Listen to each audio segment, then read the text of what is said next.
ክቡር ህዝቢ ኤርትራ እዚ እቲ ወትሩ ሰዓት 2 ድሕሪ ቀትሪ ካብ ለንደን ካናዳ ናባኻ ዝፍኖ ናይ ምጋባእ ደቂ ሃገር ናይ ክትዕ መድረኽ እዩ። ናይ ሎሚ ርእሰ ወግዕና ቅድሚ ምጅማረይ እንታይ ዕማም ምጋባእ ደቂ ሃገር ኣብዚ ዝካየድ ፀረ ኢሳያሳዊ መልኪ ሃገራዊ ቃልሲ ድሌት ህዝብና ኣጉሊሕና ብምቕራብ ኣብ ምልጋስ እዚ ንህዝብና ሓዚኡን ዓፊኑን ን35 ዓመታት ዝኣክል ንሃገርና ኣብ ኩለ መዳያዊ ማሕዩር ጅሆ ሒዝዋ ዝርከብ ክሳብ ሕጂ ብዝፈፀሞም ግፍዕታት ዘይጠዓስ ሓለገቱ ክሳዕ ዝወድቕ ናይ ምልዋጥ ኣንፈት ዘይብሉ ጨካን ምሕደራ ናይ ሓደ ዝኽንቲቶም ጉጅለ ህዝብና ግቡእን ብቑዕን ተረድኦ ምእንቲ ክህልዎ ቅዱሳት ደቂ ሃገር ኣሳቲፍካ ሃገራዊ ክትዕ ምክያድ እዩ። ተቐራሪብካ ብምክታዕ ናብ ምዝርራብ ናብ ምምያጥን ቀፂሉ ናብ ሓቢርካ ምቅላስ ባይታ ይፈጥር ካብ ዝብል እምነትና ድማ እዩ። ካብ ቅድመ ህግደፋዊት ሻዕብያ ህዝብና ካብ ቅድመ ህግደፋዊት ሻዕብያ ዝተፀበዮ እንታይ ነይሩ? ካብ ውግእን ፀረ ውግእን ወፂኡ ሰላም ክረክብ ኣብ ትሕቲ ሰላም ዝሰፈና ሃገሩ ደቁ ከምህር ጥዕና ክረክብ ዝነበሮ ናይ ሕርሻን ኢንዱስትሪን ትካላት ዓቕምታቱን ብህፁፅ ኣላዓዒሉ ከማዕብልን ከስፍሕን ብዝበለፀ ንምቅርጣፉ ብፍልጠት ብቴክኖሎጂካዊ ሞያን ብገንዘብን ክምውሉ ስራሓት ክፈጥሩን ካብ ውሽጥን ካብ ዲያስፖራ ዝነብሩን ደቁ ኣላዓዒሉን ዓዲሙን ከውፍር ናይ ወፃኢ ሃገራት መወልትን ስራሕ ፈጠርትን ኩባንያታት ክሰርሑን ክምውሉን ክዕድም ኣብ መስርሕ እዛ ብክቡር ዋጋ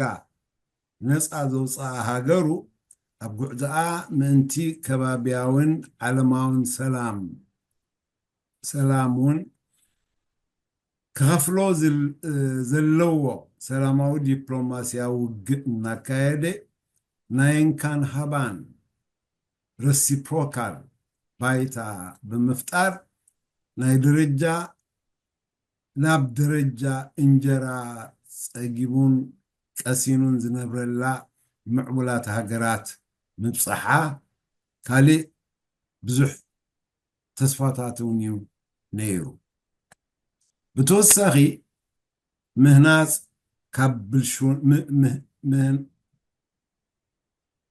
ካብ ብልሽውና ዝነፅሀት ፍትሓዊትን ዲሞክራስያዊትን ሃገሩ ነይሩ። ሎሚ ህዝብና ካብቲአን ኩለን ሓንቲ ዘይብለን ደረጃ ይነብራሉ። ህግደፍ ደቂ ሃገር ፍልጠታቶም ተሞክሮኣቶምን ገንዘባቶምን ሕሒዞም ናብ ሃገሮም ብምእታው ስራሓት ብምምዋል ሰራሕተኛ መንእሰይ ከየፍርዩ ይዓግት። ሓደ ካብቲ ዝኽተሎ ድማ ምንም ኢንቨስት ከይገበረ ከይመወለ ምስራሓት ዝጀመሩ ወይ ክጅምሩ ዝተዳለዉ ደቂ ሃገር ፍርቂ ምስ ህግደፍ ከኣቱ ምግዳድ እዩ። ብከምዚ ኣብ ኮለል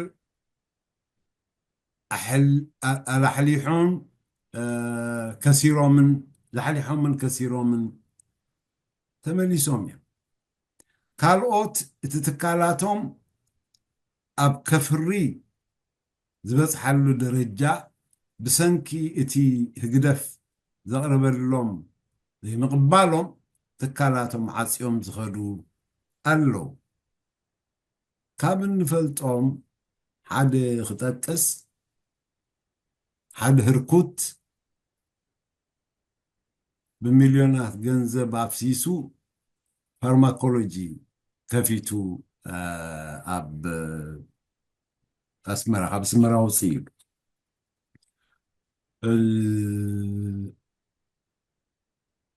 التي تفقدلو صريحو كله لابراتور ديو نزل ديو قمامات ديو انتاي ديو زدليو نقرات السنة ديو من اسيات لابراتوري ترين كبيرو تسرح كجمر ابز تقربلو كل تسناديو يماني مانكي خادو بحصيرو تزبلو انتاي موت بصراح مسجدف في القطعة لك عيبو وانا اتوني مغنياتو بجنزبي يسرحو زي اللخي I spent millions and تقندي نابزي هاجري زمصان مغنيات زخا قبل ذا قبرن مغنيات هزبين مدهانيت كركب سرحتنياتات كسلطنو بأمت أن عبي خيد منتي بتزي كون أبقالي حاجة ذورو مخالكو نيرين سلازي أيكونني بلو مالتي عجي كيدو دحري وان نتوم ترينز قبروم لابوراتوري تكنيشانز كلهم هاقراو تصاوحيتي لهم وسيدهم الجيجنا يستوعل اللهم من يزل اللهم بعد عندنا خا حدستي ترين جير اجي منقو خا بعلو يساس خدو مالتي ريو كله صبو صراح كوانات تدليو انتاي اللويلو نو خاباكم زدلي بالليل قم كابزي نحنا زلنا يا بوتا كسبت قطران زلو هاي ويز بصح عمد سلزخونه مس فارماكولوجي خا داست زي كيد قطران تجيركم لنا تبوني يلو زمنت منت سرحنا لنا نسرحو هنا يلو تاي ما نزبل خيد جمل خيد دغنا كم ابروش غيرهم اي تقبلون نتم كان اي ترينز قبرهم هاقراو صاحيتي لهم وزيدهم اما ترشو قبرز قال انتاي نتا تكال عصيو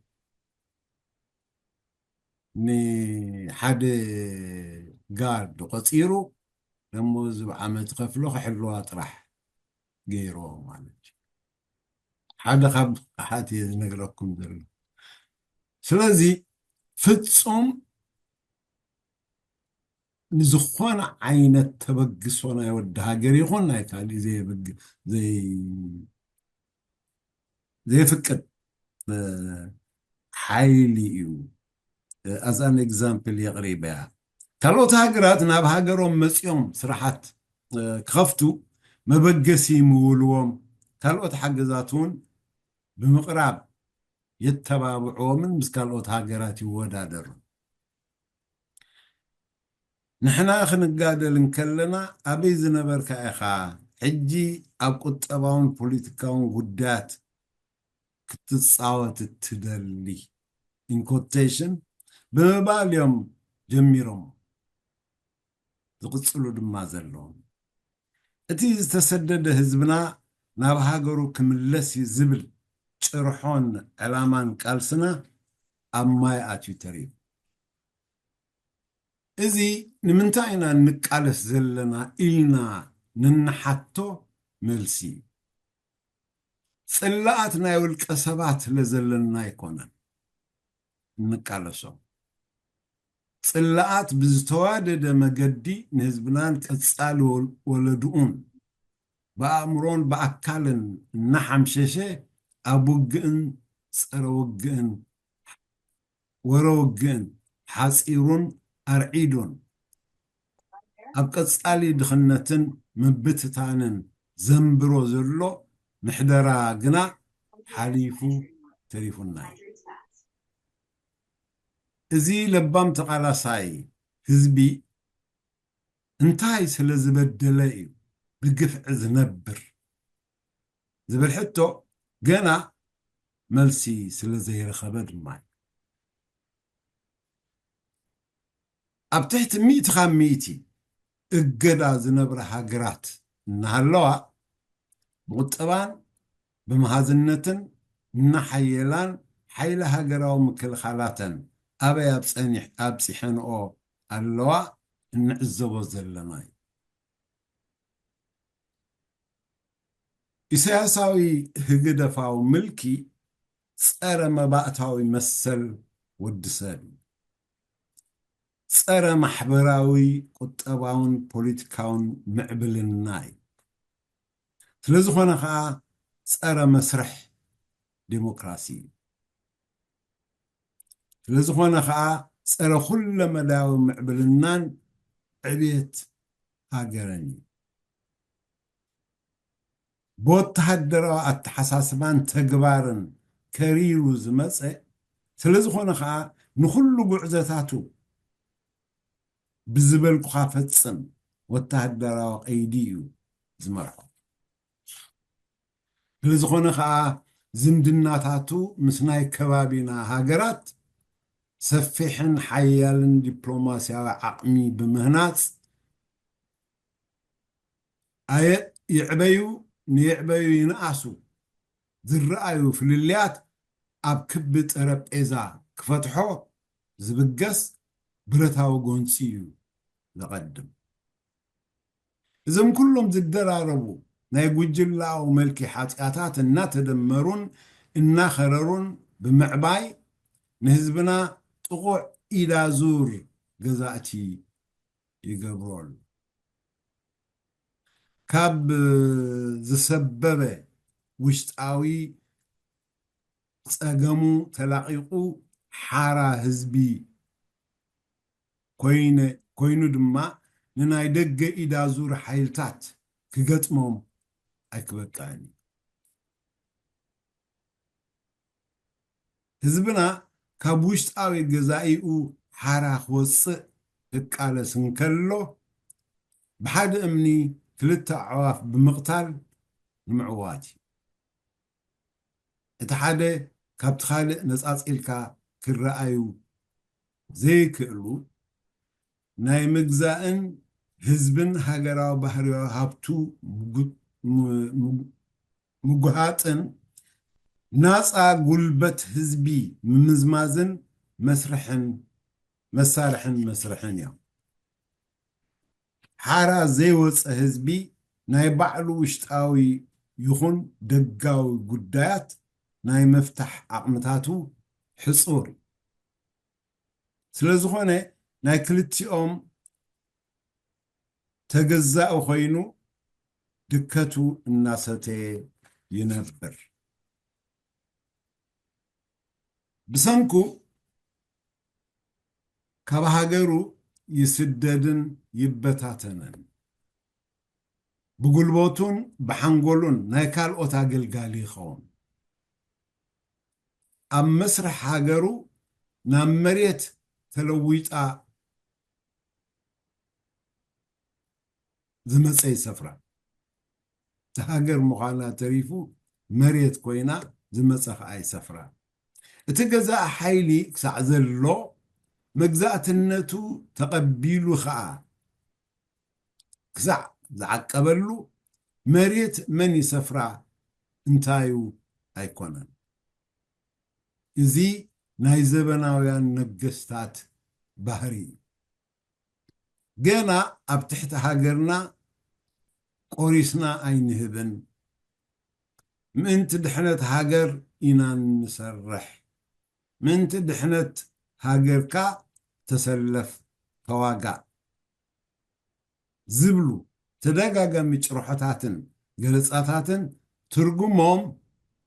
انتاي حرنتو زتج أفلقن لولاونتو زير رقاقصن هزبي نسو زي قلقللا دحنتا زحلو هاجر انتاي مالتي إذا هاجر اتهزب دو أيقونتن مبار دحنت هزبي بوشتي يخون بدقة انت تقهزي فللياتو أبين انتايني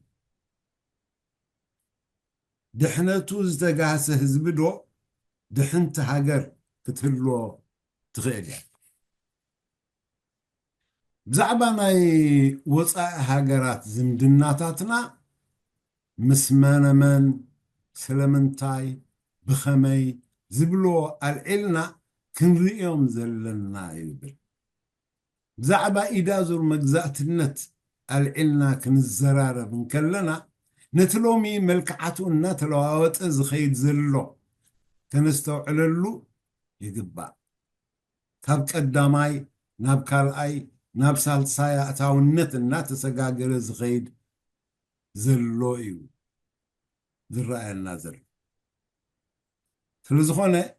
نايلومي رسوق أنا كملس بزهكن دموغ حابريتان كتعن كان أمرو صبي صيني لكم سلسة معكمني أمسجن مدرخ نجزا تخفيتو الله زوداي نسلا خمت كل جيزة مأتو خوننا كل عالو خابوشت بمبال درجة إن عفونكم زخدوا يوم أبكن بحطوتات ملكة راح نقرب مأتوي كقربهم ما دن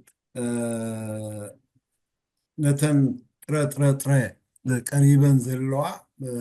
بتاعتنا نرى أنا يمكن كيد حطوتات هبقاتن كان العل زعبوا مبريتات كنهب كنكل منتيو تي زكتات لنا هزب خاء كمتي أبت مأتوي زبلكو تي مجزعة النت فقط تا مجزعة النت بإيدا زور مجزعة النت بخال أي درجة سالساي درجة إيدا زور which أبتحتي إذا زور مجزعة النت كم زلنا زي مسل من بحكي زخونة ذلو كون النتات كن ريوم كنفتن من تيت هزبنا خابزي كقسم كخيل لكا زيد حكي أمه متقرش عادي خمت خلق زين بلو هزبنا كابزين لعب خمر زخيل هيكونن كجنفللو لك وقت حبابر اللبز خيل درجة خبصح توم بفلاي أبدق أبداسبورا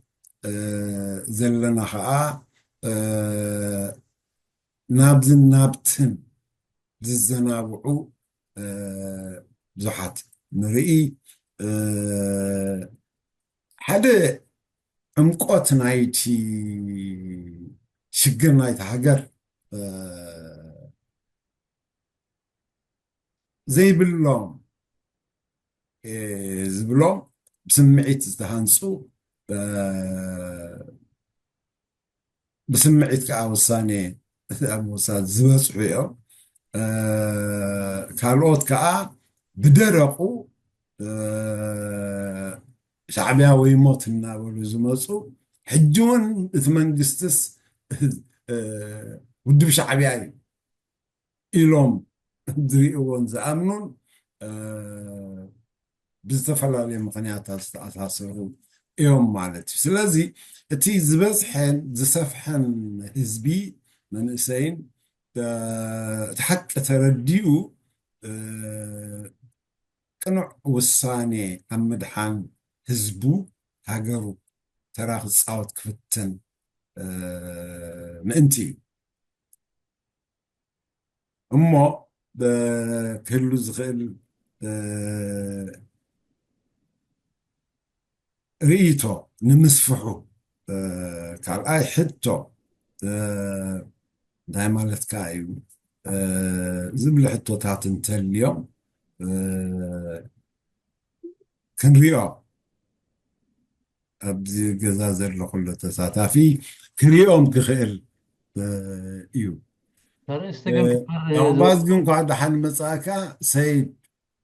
ዘርእታ ቅድሚ ሰይድ ምዝራውታ ርእስትሲ ተቆሪፃ ኣለና ኣብዚ ናተይ ድያ ዋላ ኩልያ ቀዳማይ እንቃለሶ ኢዳ ዙር መግዛእቲ ዘይኮነ ኢላስ ዳሕራይ ቀፀለትን ገዛእቲ ደቂ ሃገር እዩ ገለ ትብል ኣላ እሞ እንታይ ቀዳማይ እንቃለሶ ኢዳ ዙር መግዛእትነት ዘይኮነስ ሃገራዊ መግዛእቲ እዩ ወይ ከዓ ገዛእቲ ደቂ ሃገር እዩ እያ ትብል ዘይኮነስ ማለት ያ ነው ዘይኮነስ ያ መግዛእቲ ዘይኮነስ ገዛእቲ ደቂ ሃገር እዩ እወ ግን ኣብ ኣገላልፃኻ ኢንትሮዳክሽን ከምዚ ኢዳ ዙር ከም ዘሎ ጌርካ ዝገበር ከምኡ ተሰሚዕኒ ኣብቲ ገለፃ ኢዳ ዙር ከም ዝኾነ ደረጃታት ከም ዘለዎ ጌርካ ከም ዝገለፅካ ኮይኑ ተሰሚዕኒ ክበረሃልና ማለት እዩ ርዳእ ደሲእነካ ኖ እቲ ኢዳ ዙር መግዛእትነት ከምቲ ኩልና ንፈልጦ እታ እትግዝእ ዝነበረት ሃገር ኤውሮጳዊት ሃገር ነፃ ኣብ ዝወፃትሉ ወይ ነፃ ኢኹም ኢላ ኣብ ዘልገሰትሉ ንዓኦም ተመሊሱ ዘገልግል ባይታ ሰሪሓ እያ ትኸይድ ስለዚ ብኡቢላ ኒዮኮሎኒያል ማለት ናይቲ ህዝቢ እወ ኒዮኮሎኒያሊዝም ምግዛእትነት ኒዮኮሎኒያሊዝም ስለዚ እያ ትኸይድ ስለዚ እቲ ትገብሮ ኢንቨስትመንት ባህርያዊ ሃብቲ ናይቲ ሃገር ምምዝማዝ ንሱ ብሩህ እዩ ግን እዚ ብሩህ እዩ የለን ዲኻ ትብል ዘለካ ካሊእ ኖ የለን ኣይኮንኩን ቀዳማይ ኮይለ ቀዳማይ እንቃለሶ ጎይ ዝብል ቀዳማይ እንቃለሶ ኢዳ ዙር መግዛእትነት ዘይኮነ ግዛእቲ ደቂ ሃገር ሕጂ ክልተ ስቴጅስ ኣለና ማለት እዩ ነቲ ውሽጣዊ ግዝኣት ወይ ከዓ ምልካዊ ምሕደራ እንተሃሪምናዮ እግረ መገድና ንኢዳ ዙር መግዛእትነት ንሃርሞ ኣለና ማለት እዩ ድሓን ናይ ዲስካሽን ጉዳይ ስለ ዝኾነ ድሓን ንቐፅል እወ ስለዚ እዚ ካልኣይቲ ደረጃ ከዓ ብቐጥታ ነታ ሃገር ኣብቲ መፃኢ ክትዕና ነልዕሎ ኢለ ቀዳማይ ካልኣይ ሳልሳይ ክብል ይኽእል እዩ ዘበለኒ እንታይ እዩ ንምሳሌ ሓንቲ ሃገር ንሓንቲ ሃገር ንካሊእ ሃገር ንሳ ንዓ ዘድልያ መሪሕነት ኣብቲ ሃገር ተቐምጥ እዚ ብሓይልን ብምዕልዋን ዝኸውን እዩ ባህሊ ኣሜሪካ ንርኣዮ ሕጂ ሙሉእ ዓለም ተን ካልኦት ከዓ ከምኡ ኤውሮጳውያን ሃገራት ሕጂ ንኤርትራ ንዖም ሰማዕ እንተዘይኮይኑ ኢሳያስ ውሻት ተሓታትናትና ማለት እዩ ክሳዕ ሎሚ ኣብ ቅድሚ ሕጂ ተዘራሪብናሉ ኢና ብኦም ዝተንከፈ ሰብኣይ ኣይኮነን ንሱ እዩ ኣሜሪካ ክብል ዝነብር እምበር ይኹን እምበር እንተኮይኑ እውን ከም ኤግዛምፕል እንተወሲድናዮ ወል ምስ ግብፂ ምስ ሳዑዲ ዓረብያ ምስ ኩለንተን ምስ ኣሜሪካ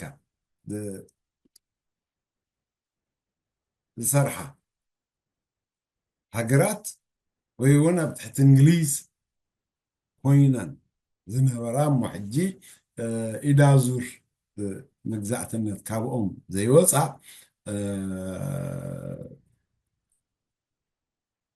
ዕልባዋ መንግስቲ ክግበር እንከሎን ዝከናኸንዎን ሃገራት እየን ስለዚ በአን ኣቢሉ ንሕና ኣብ ኢዳዙር መግዛእትነት ናይ ኣሜሪካ ወይ ኤውሮጳ ኣለና ማለት which is ሳልሳይ ኢድ ካልኦቱን ከምኡ እንሪአን ማለት እዩ ስለዚ ነዚን ክንድዝን ክንሪኦ ዘለና እዩ ንምንታይ ንኢሳያስ በቲ ዝብሎ ንኣሜሪካ ከምዚ ታይዶ እቲ ናይ ኣፍ ዘረባ ብምርኣይ ናፃ ሃገራዊ መራሒ ገይሮም ስለ ዝወስድዎ ከምዘይኮነ actually ኣብ ሕቕፎም ዓብዩ ብሕቕፎም ዝኸይድ ሰብ ምንባሩ ምዃኑ እዩ ሕጂ ደኣ ምስ ናጂ ክዋግኡ ጀሚሮም ኣለዎ ከዓ እምበር ኦኬ ሰይድ ሰላም በመጀመርያን ሁሉም ሰላም ሕፅር ዝበለ መልእኽቲ መእተዊ እንዲገበርና መምህርካ ይቐኒልና ኣነስ እታ ሕቶ እንታይ እያ ኣነስ ተላኢኸ ንሳኺ ናበይ ደልያ ዝብል ኣሎ እዞም ሰባት እዚኣቶም ኣንተ እውን ተወሶ ነርና ናብቲ ደርዘሻ ንገብር ኮልና ብዘይ ተሓታትነት ፅባሕ tomorrow never comes ኩሉ ግዜ ፅባሕ ክንገብር ኢና ናፃ ምስ ወለድ ከም ክንገብር ኢና ዓዲ ምስ ኮነት ከም ዝነብር ኢና ብከምኡ ጥራይ ንነብር ነርና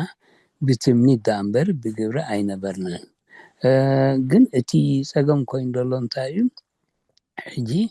ኣነስ ተላኢኸ ንሳኺ ናበይ ደልያ ንሳቶም ከምኡ ጠባዮም ኮይኖም ጠባዮም ዘይኮነ ከዓ ከምኣ ክልሙድና ደልዮም ከምኣ ክጎብና እቲ ሰብሲ እቲ ህዝቢ ንምንታይ ከምኡ ዝገብር ዘሎ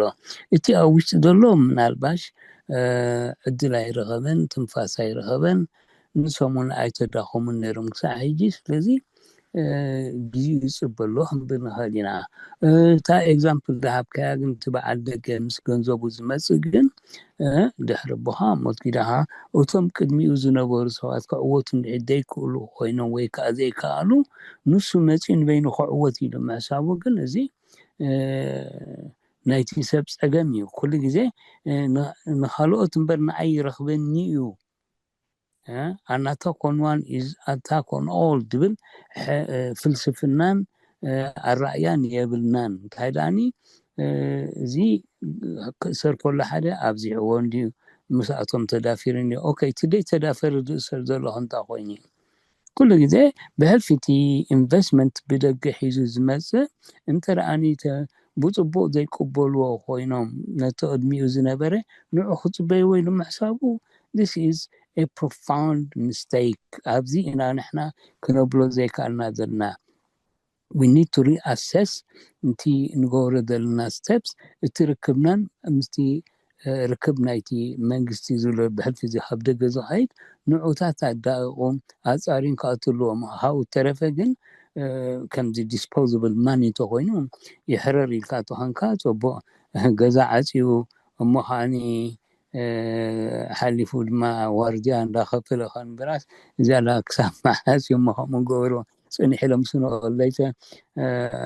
ነቲ ገዛ ኣይትእተው ድብሎም እኳ የብሎም እሶም ከዓኒ ከምዚ ሓደ ግዜ ዝከረኒ ክሌር ሾት እዛ ናይ ኢንተርናሽናል ዴቨሎፕመንት ናይ ዝዓዲ ሚኒስተር ነበረ ንዛረብ እንኮልና ኣብ ኮንፈረንስ ረኺብና እቲ ሰብ ጠምዩ ከሎ ከመይ ኣለካ ትበልካዮ ፅቡቅ እንታይ የድልየኩም ትብሎም ወላ ሓንቲ ንዓና ዘድልየና ትገንዘብ ክትቡና ባዕድና ክንገብሮ እምበር ምስኻትኩም ከና ወይ ንስኹም ከተካይድዎ ኣይንደልና እንተዳ ከምኡ ዝብል ኮይኑ እቲ ፍልስፍና then we got to say to ourselves you cannot invest ኣብዚ ግን ንሕና እቲ ፀገምና እንታይ እዩ the people are divided ገሊኦም ኣለው ብሽም ሻዕብያ ብሽም ህዝባዊ ግንባር ብሽም ኢሳያስ ክምዕሉን ክጥሕሉን ዝውዕሉ ኣለው እዚኣቶም ከይተቀየሩ ክቅየር ኢልካ ምፅባይ ጌጋ እዩ ስለዚህ there's a long way to go ይብል ኣለኹ ብምንታይ ክትጉዲኣ nobody knows we all got to wait and see only time can tell ግን ክሳብ ሽዑ ካሱ ኣይንብልን ዝከኣለና ከምዚ ንገብሮ ዘለና ይህን እንዳበልና ነቲ ነገር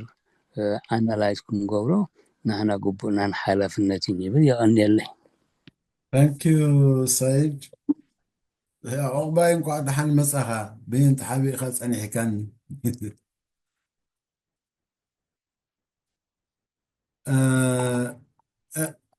هو خدوين مصريين بروم خدوين بروم بتوم لحلفهم مهاروني روم نزبل كايو حق خايقة أجل لسه مسبلت وزحات كاب استفعل عليه هجرات كيدوم تسمعوا لي صوم سمالوسيا قال يوم كعلو أنا بوليتيكا يلخون ويكا دقافنا تومي ስለዚህ ኢሎም እዮም ዝብገሱ ዝብለካ ዘለኹ ሕጂ more you know he's a scientist so ካብቲ ዝነበሮ ስራሕ ሪታየር ገይሩ እዩ ጀሚሮዋ ነዚኣ ማለት እዩ ስለዚህ ኣጭቕካ ዘይምፍላጥ ዘይምርዳእ ስምዲቲ ባህርያት ናይዚ ጉጅለ እዚ ካበይ ጀሚሩ እንታይ እንዳሰርሐ መፂኡ በብግዚኡ ከመይ እናተቀያየረ ውሽጡ ግን ብደገ እናተቀያየረ ብደገ ዝብሎ ዘይሰማማዕ ውሽጡ ግን ኮንሲስተንት ኮይኑ መፂኡ ዘይምልላይ ዘይምፍላጥ እዩ ኢግኖራንስ እምበር ንዝበልዎ ተቐቢሉ ክገብር ምኽኣለ ነይሩ ግን ኢንቨስትድ ሚሊየንስ ነዚ ስራሕ እዚ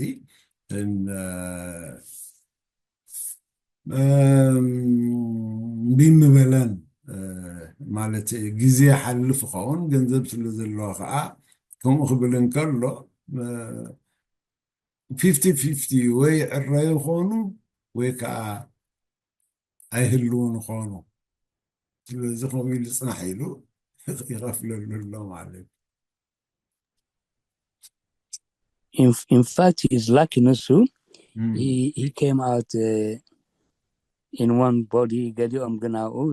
ከም ሕጂ መሐመድ ናይ እንዳኦሞ ቀቲሎም ደርብዮሞ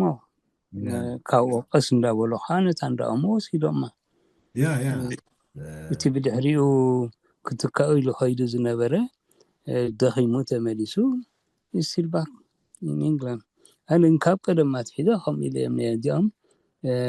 ከምዚ ዝኣመሰለ ውድብ ከምዚ ዝኣመሰለ ጉጅለ ዓይኖምን ከብዶምን ከይፀገበ ብደገ ዝመፀ ሰብ ሓደ ነገር ገብር ከም ዘይክእል ክንቅበሎ ኣለና ምክንያቱ ኣብቲ ከንፀልፅሉ ከለዉ ፕሮፐር ፕሮግራም ገይሮም ነቲ ሰብ ስኪልድ ምሂሮም ክቃለስ ዘይደሊ ድሕሪ ሕጂ ብብረት ክቃለስ ዘይደሊ ወታደር ክኸውን ዘይደሊ እዚ ንስኒ ስኪልስ ምሂርካ ኢኻ ኣብ ከምዚ ትበቂዕኻ ኢልካ ኢኻ ነቲ ሰብ ከተንፀልፅሎ ትኽእል እምበር 2,000 3,000 10,000 ባጭር ኣብ ኢዱ ሒዙ ዘይፈል 10,000 ክትብሎ ከለኻ ዓብዪ ነገር ኮይኑ እዩ ዝረኣዩ that is where things went wrong ነዚ ከዓኒ ካብ ግዜ ናብ ግዜ ነቲ ሰብ ካብ ዝሓለፈ ኣስተምህሮ እንዳበለ ከምፀኦ ኣለዎ ብሕልፊቶም ተጋደልቲ ኩልና ኣብ ደገ ዘለና ኣብ ውሽጢ ዘሎ እንታይ ዓይነት ፀገማት እንታይ ዓይነት ኣርሕቕካ ደይምጥማት ኣብ ማዕርኽ እንደይ ሓደጋን ማዕርኽ እንደይ ድኽነትን ማዕርኽ እንደይ ሰቃይን ኣደዳ ናታቶም መፃወቲ ኮይኑ ይነብር ኣሎ ሰብ this is what we need to do we need to be continuous analysis of our ዝሓለፍናዮ ምክንያቱ life is lived forward but understood backward ንድሒት እንዳገናፀልና ኣብዝን ከምዝን ጌጋታት ተገብረ ዓብዪ ጌጋ እዩ ንኸይድ ከም ድማ እዝን ክንመሃረሉ ኣለና እዚ ዝኸውን ዘሎ ከዓኒ ሕግን ጃስቲስ ስለዘየለይ ፍትሒ ምዘይህሉ ድማ ኩሉ ግዜ እንዳተሰኣኻ ዊነር ቴክስ ኦል ኮይኑ ይነብር ማለት እዩ። This is what we need to look into ካብ ግዜ ናብ ግዜ thank you ዌልካም ፍትሒ እንተልዩ ቀዳማይ ነገር ነቲ ቀንዲ ብልሽውና ናይቲ ምሕደራ ክቆፃፀሮም ካሎ ነይሩ ብውሕዱ ሚኒማይዝ ዝገብሮም ካለ ነይሩ ፍትሒ እንተልዩ ሓሳብካ ናይ ምግላፅ እውን ተፈቅዶ እሞ ህዝቢ ብረኸበ ሓፋሽ እናቃልዐ ነቲ ሃገሩ ከማዕብላ ምኽኣለ እቲ ህዝቢ ኣረኣዩ ክሰፍሕ እናገበረ ምክንያቱ ሓበሬታ ሓይሊ እናኸኣለ ክገጥሞ ምኽኣለ ነይሩ ሕጂ ግን ብኩሉ እዩ ተሓኒቁ ዘሎ ብፅፅ ዝብል የለን እንታይ ደኣ ኮይኑ እዚ ከምዝኣመሰለ ስራሕ ጀሚሩ ከምዚ ኮይኑ ኢሉ ከልዕል ክዛረቡን ኣይክእልን ብዛዕባ ነብሱ ክዛረብ ዘይከኣለ ብዛዕባ ካልኦት ክዛረብ ኣይክእልን ማይ እንታይ ኮይና ኢና ማይ ስኢና ፀሚእና ኣለና ድሓር ናይ ሜትሮ ከዓ ተኽፍሉና ማይ ከይመፀን ከሎ ንክንደይ ኣዋርሕ ኢሉ ንዝሓትት ፖለቲካዊ ተባሂሉ ዝፅፋዕ እቲ ንሶም ክገብርዎ ዝኽእሉ ዝግበር ኣብ ሓደ ከተማ ኣይንኸፍልን ኢና ኢሎም ሜትሮ ማዕቀን ማይ ኹማ ኣምፂኹምልና እምበር ሓፂን ኮፍ ኢሉ ዲና ክንከፍለሉ ኢሎም ኣይንኸፍልን ኢና ኢሎም እሞ ክንቆርፆ ኢና ኢሎሞም ቁረፆ ኣድሊስታይ ደገብረልና ኣሎይ ካብ ሩባ ዘምፅኣ ቦጣት ኢና ንሰቲ ዘለና ኢሎም ከይዶም ቆሪፆም ኩሉ ናይቶም ኣይንኸፍልን ኢና ዝበሉ ሕጂ እንታይ ክኸውን ንዖም ዝኸስርዎ የለን እንታዮም ክብሎም ከእትዎን ከለዉ ዳብል ትሪፕል ገይሮም ክፈሉ ብልዎም ማለት እንድሕር ከምኡ ኮይኑ ወል ብናይ ቦጥና ብናይ ሩባና ክንነብር ኢና ኢሉ ይኹስን ክህልዎ እቲ ሰብ እዚ እውን ተቃውሞ ስለዝኾነ ከምቲ ዝተራርሐኦም ብውሽጢ ውሽጢ እንታይ ገብሩ ብኸመይ ይቐፅዕዎ ብኸመይ ይርክብሉ ይፈልጡ እዮም ኣብ ትሕቲ ጅሆዮም ሒዞሞ ዘለዉ ክብል እንከለኹ እኮ ብኩለ መዳያት እዩ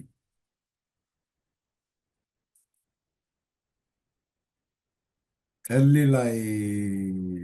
ኣይኮነን እቲ ዓያዓ ዝብል ኣብ ደገ ኮይኑ እንታይ ዝብል ዋላ ክበፂሑ ማስመራ ከይደ መፅዋዕ ከይደ ኸረን ከይደ ዋትኤቨር ኢሉ ዝምለስ ለመለ እቶም ዝከታተሉ ስክሩትናይዝ ዝገብርዎ ብድሕረ መጋረጃ ኮይኖም ነናብ ዝኸድካዮ ዝከታተሉካ ሰባት እንተዘይኮይኑ ይከታተሉካ ከም ዘለዎን ኣይትፈልጥን እያ ዝገርህ ዝበሃል ነገር የለን ስለዚ ፅቡቅ መፅአ ተኣሽሚ ነበረን ገለመለይ ነበረን ዝብሉ ብዙሓት እዮም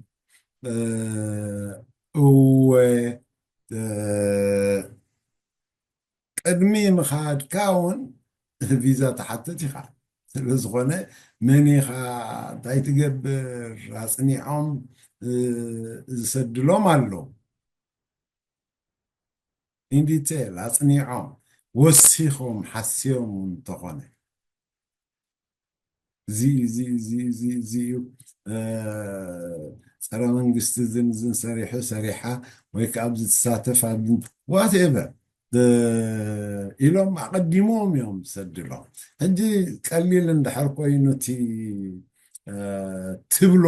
ኣብዚ ሻሎ እያ ስለዝኾነ ድሓን ተጋንነልና ይንድልዮን ኢና ኢሎም ገድፎም ኣለ ስለዚ እቲ ኣብ ከምዚ ዝበለ ኩነታት እዩ ዘሎ እቲ تهزبنا قليل يكونن حدا نجر زي جبر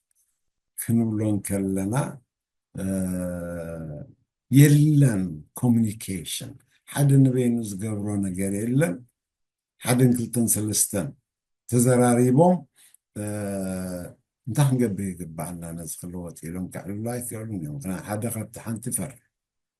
كاب قروبي تفرح كاب زمود تفرح كاب ولاد تفرح كاب everybody so تي منسي خاء نسوم كوسكويسوم زعبيو تاع نسوم زمقبوت راح زفلت كالي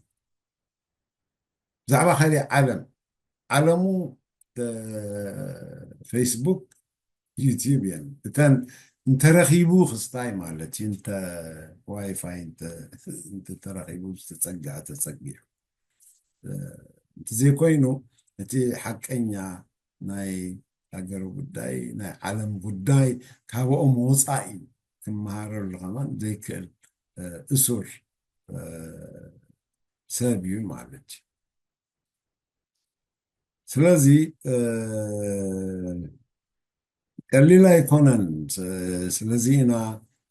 ትደገ ዘሎ ቁም ነገር ክገብር ባይታ ዘለዎ ትደገ ዘሎ እዩ እቲ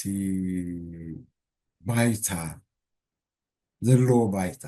ዝተፈላለዩ ባይታታት ተጠቂሙ ኣብ እንታይ ንግበር ኮፍ ክብል كمان فقادين يكون أبجد نشتي كملس نناتو وديك هون أبنناتو قبتش ينبر كاب أنتو سيو كاب إنسوليشن ناتو زوات أغيني يسمعوا يس سيد يا كابتاز مهارو أيوة نيوز بالكاس كلت نجر أذكرني حنتي دي بسمانان شاتن أب إيسترن بلوك ترخبه there was no bomb or bullets that has been fired. It was just popular na hizbi na abineru. Nati zaabe studies bahal na isata كتحدم تاريخ دول اللي حتى تايلام تكواسترايز نبره نو هاي ترى خامان سجيرمو زبطان أب أفريقيا ترى حلما مبزحت جدي غوريلا فايترز غيرنا سجادلتي غيركا كوسكويسكا نخندي عمتات تقاليسكا نازات وصبهم يعني مبزحتن عدسات وتين انت هون ግን እቶም ኣብቲ ቃልሲ ዝነበሩ መሪሖም ኣብ ናጽነት ዝኣተው መብዛሕትኦም ካብቲ ሓንሳ ኣብታ ሰድያ ኮፍ ምስ በሉ ገሊኦምሲ you have to carry them to the grave ከምዚ በዓል መጋቢ እንተዳሪኻዮ ካብ ሜዳ ተኺሉ ናብታ ኩርሲ ድሕሪ እታ ኩርሲ ከዓኒ ንሰበይቲ ክህባ ደልዩ ኣብ መንጎ ናዕቢ መፂኡ ክሳብ ቦዲጋርድ ደይኮንስ ብየማን ብፀጋም ደገፍቲ ክንብል ተበለ ሓብ ዘብሉ ክንዲ ዛዕዋ ዝኾኑ ኣጓዝ ተኸልክሉ ይኸይድ ነይሩ እጂ እዚ ናህና ክንሪኦ ከለና ድማኒ እንታይ እዩ ሒዝዎን ዓዚዝዎን ወይ ከዓ ንኣእምሮ ይኹን ንዓይኒ ይኹን ሸፊንዎ ዝነብር ዘሎ እዚ ህዝቢ ን35 ዓመት ከምዚ ኢሉ እንዳተደከረ ዝነብር ዘሎ ኣይ ብትምህርቲ ኣይ ብምዕባለ ናይ ብልፅግና ናይ ኢኮኖሚ ኣብቲ የለ እንታይ ዳ ዓመት ወፀት ዓመት ከደት እዚ ናይ ናጽነት በሎ ናይ ገለ በዓላት ክኸውን ከሎ መፅኻ ምሰሳዕ ምድካር እንተደይ ኮይኑ ካብኡ ሓሊፉ ይረአ የለን ከምኡ እውን ኣብቲ ዝግበር ናይ ቃልሲ ማለት ምስ ህውከት ምስ ጎሩ ኣብቲ ዓድታት ግን ሓንሳ የመስክር ኣሎ ዓቕምን እዚ ተሳታፍነትን ኣብቲ ናይ ወታደራዊ ይኹን እንተ ኣጽኒዖም ኮይኖም እንተ ኣዳህሊሎም ኮይኖም ግን ስቲል ከዓኒ የርኢ እዩ ምክንያቱ ኣብ ናይ የመን ተራእዩ ነይሩ أبتناي بعد ما ترايني أبزد حركات تراين أتي ناي بعد ما قا حنسا أسون أبي استيفيش لتنيروي أنت خلنا أنت أنت assessment تجرو nobody knows أبدا ناي ده حلفت جن it was a revenge that was done in a nice way and a very mesmerizing as well as gratification draw I say حجي برحبناكم عينتي ሕጂ እዚ ኩሉ እንዳገበረ ከሎስ ንውሽጢ ግን ኢንወርድ ሉኪን ዘይምዃኑ እዚ ሓንሳ እሳይ gives you cause for concern እንታይ እዩ ተረኺብዎ is going wrong ዘብል እዩ እዚ እቲ ከነብለሉ ዘይከ ንሓንሳ ሓዝና ዘይምትእማን ዘይምትእማን ኣይኮነን ክንተኣማመን ስለ ዘይደለና እዩ ምክንያቱ I am his favorite darling ናይ ኢሳያስ ዝብሉ ብሽሙ ዝውሕሉ ውሕሉ ሰባት እዮም እዞም ከምዚ ኣብ ክውሉ ፀገም ዘእትውና ዘለዉ እቲ ህዝቢ ተመቒሉ ስለ ዘሎ until the unity of the people ተፃዒሩ ኣብ ሓደ ደረጃ ንድሕደይ ተበፂሑ ለውጢ ንኽመፅእ የሸግር ወላ ተመፀ ኸማን እንታይ ክኸውን ይኽእል እዩ ዘይምሉእ ክኸውን ይኽእል እዩ ኣብታ ናይ ስታይ ኣብታ ንሶም ዝመሃርዎም እቶም ኣብኦም ንሶም ተመሃሩ ሲ ካብኦም ዝገድሉ ሸጣውንቲ ክወፁ ደኣ እምበሪ ንኸሃድሙ ወይ ከዓ ኢዶም ከስተስልሙ ኣነ ኣይፅበን ምክንያቱ ከምዚ which school of thought did you go ብልሃ ኣብ ኦክስፎርድ እንድየ ነይረ ኣብ ሶርቦን እንድየ ነይረ ኣብ ኣዲስ ኣበባ እንድየ ነይረ ኣብ ካይሮ እንድየ ነይረ ኣብ ኣሜሪካ ኖ the rest of it ኣብ ዓዲ ዝነበረ ድማ ኣብ ሳዋ እንድየ ነይረ ከንተላ ኣብ ሳዋ ነይሩ ድማ ኣስፈትም ትቢ ካብቶም ኣብ ሳዋ ዘለዉ ሸጣን ክንዲ 10 ሸጣን ኮይኑ ክወፅ የፅበዮ እምበር ኣብ ማይ ዳእቶ ሳንጭዋ ኮይኑ ክወፅ ኣይፅበዮን ኣነ በዛ ነፍሰይ thank you welcome እነዛ ስለምንታይ ኢንዎርድ ክሓስብ ዘይክእል ወይ ዘይደሊ ዝበልካያ ኣነ ፅኑዕ መርገፅ ኣለኒ ምክንያቱ ንህዝቢ ኤርትራ ካብ ምዕብልና ሓፂሩ ጨቂኑ መሓዝ ይዕላም እዚ part of the inward ዝሪኦ እዩ እንታይ እዩ ዝገብር ዳሉ እምበር ኣብ ውሽጢ ሃገር እዚ ብርጉፅ ከምኡ ገይሩ ሕዞ ስለ ዝደሊ እዩ እንታይ ዕላምኡ ኩሉ ግዜ ዝብሎ ኢትዮጵያውነት ኤርትራ እዩ ጠመቱ ናብ ኢትዮጵያ እዩ ክንደይ ናይ ኢትዮጵያ ሓይልታት ኣሰልጢኑ አንጻር ይወደቅ ሕጂ ከዲዕሞ ከም ዝኸዱ ከዲዕሞ ናይ ኣብይ ሰባት ኮይኖም ይቃለሱ ኣለዉ ናብ መንሽሙ ዘእቶ ሓደ ካብቶም ዝሕግዞም ዝነበረ እዩ እንዳልካቸው ጽጌን እዚ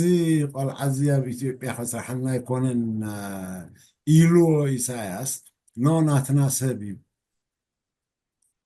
እመነኒ ኢሉ እዩ ኣብታ ፕሮጀክት ናይ ትግራይ ምውራር ጌም ኦቨር ኢሉ ስርሑ ዝጀመረ ማለት ስለዝኾነ እንተደኣ እቲ ህዝቢ ብትምህርቲ ይኹን ብቁጠባ ይኹን እናማዕበለ ኸይዱ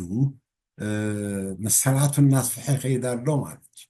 ኣእምሮ እናሰርዐ ኸይዳ ኣሎ ማለት እዩ ኣብ ዘይፀዓደሉ ደረጃ ክበፅሕ ማለት እዩ ስለዚ ንዕኡን ዕላምኡን እናሃረመ ይኸይድ ንናይ ውሽጣዊ ጉዳይ ክፈትሕ ክብል ነቲ ካብ ሃገራዊ ውሽጣዊ ጉዳይ ወፃኢ ሕልሙ ክሃርሞ እዩ ስለዝኾነ ንውሽጢ ዘሕስቦ ምክንያት የለን ንውሽጢ ዘሕስቦ ከምታ ዝበልኳ ነዚ ህዝቢ ከይምዕብል ጨቂንካ መሓዙ እዩ ነተን ኣብ ውግኣት ዘእትዎ ምክንያታት እኮ ስልጣኑ ናይ ምቕፃል እዚኣ እንድሕር ድሓን ኮይና ሓደ ነገር ክፈጥር ክኽእል ኣሎ ኣብ ግዜ ዑመር አልበሽር ዝተፈጥረ ግጭታት ተፋቲሑ ዝነበረ ምስ ሱዳን ክሳዕ ድሒሩ ولا بجزء برهان حمات امتحان كله جنة تواجهوا the earliest time بحفرة وصلوا لهم أطلع لنا بقول خاب نتي إمباسي زعزع برر بس حمد حجنا من تاي involved خون على من كأيو نابو involved خون وكا أنا يكونتات نايت خوابينا إيو زدف أزر له جبسي sometimes إيرترا تأساسر على أب سودان طرح زتوسنه ديو سعودية تأتولى أمريكا تأتولى مالتي يونايتد عرب إميريتس كابي أبي لا زدل سبلايس نا مني خدت بلونا جبرت حجي كم زيلو تحلالي خواب زللوان نعو متشو بايتاي نعو متشو بايتاي تناي وياني قداي أي تفتصمت اللون حجي أبي بغلع الدال خيزبل معت ما إذا شات سراويت سلطنا له نبرجيد نحمد خاب بغلع برتاوي سلطنا حاجزن نهابه كاتهم مخانهم تعالاتهم زبلو زلوي ونسخ أثر حلو زلوي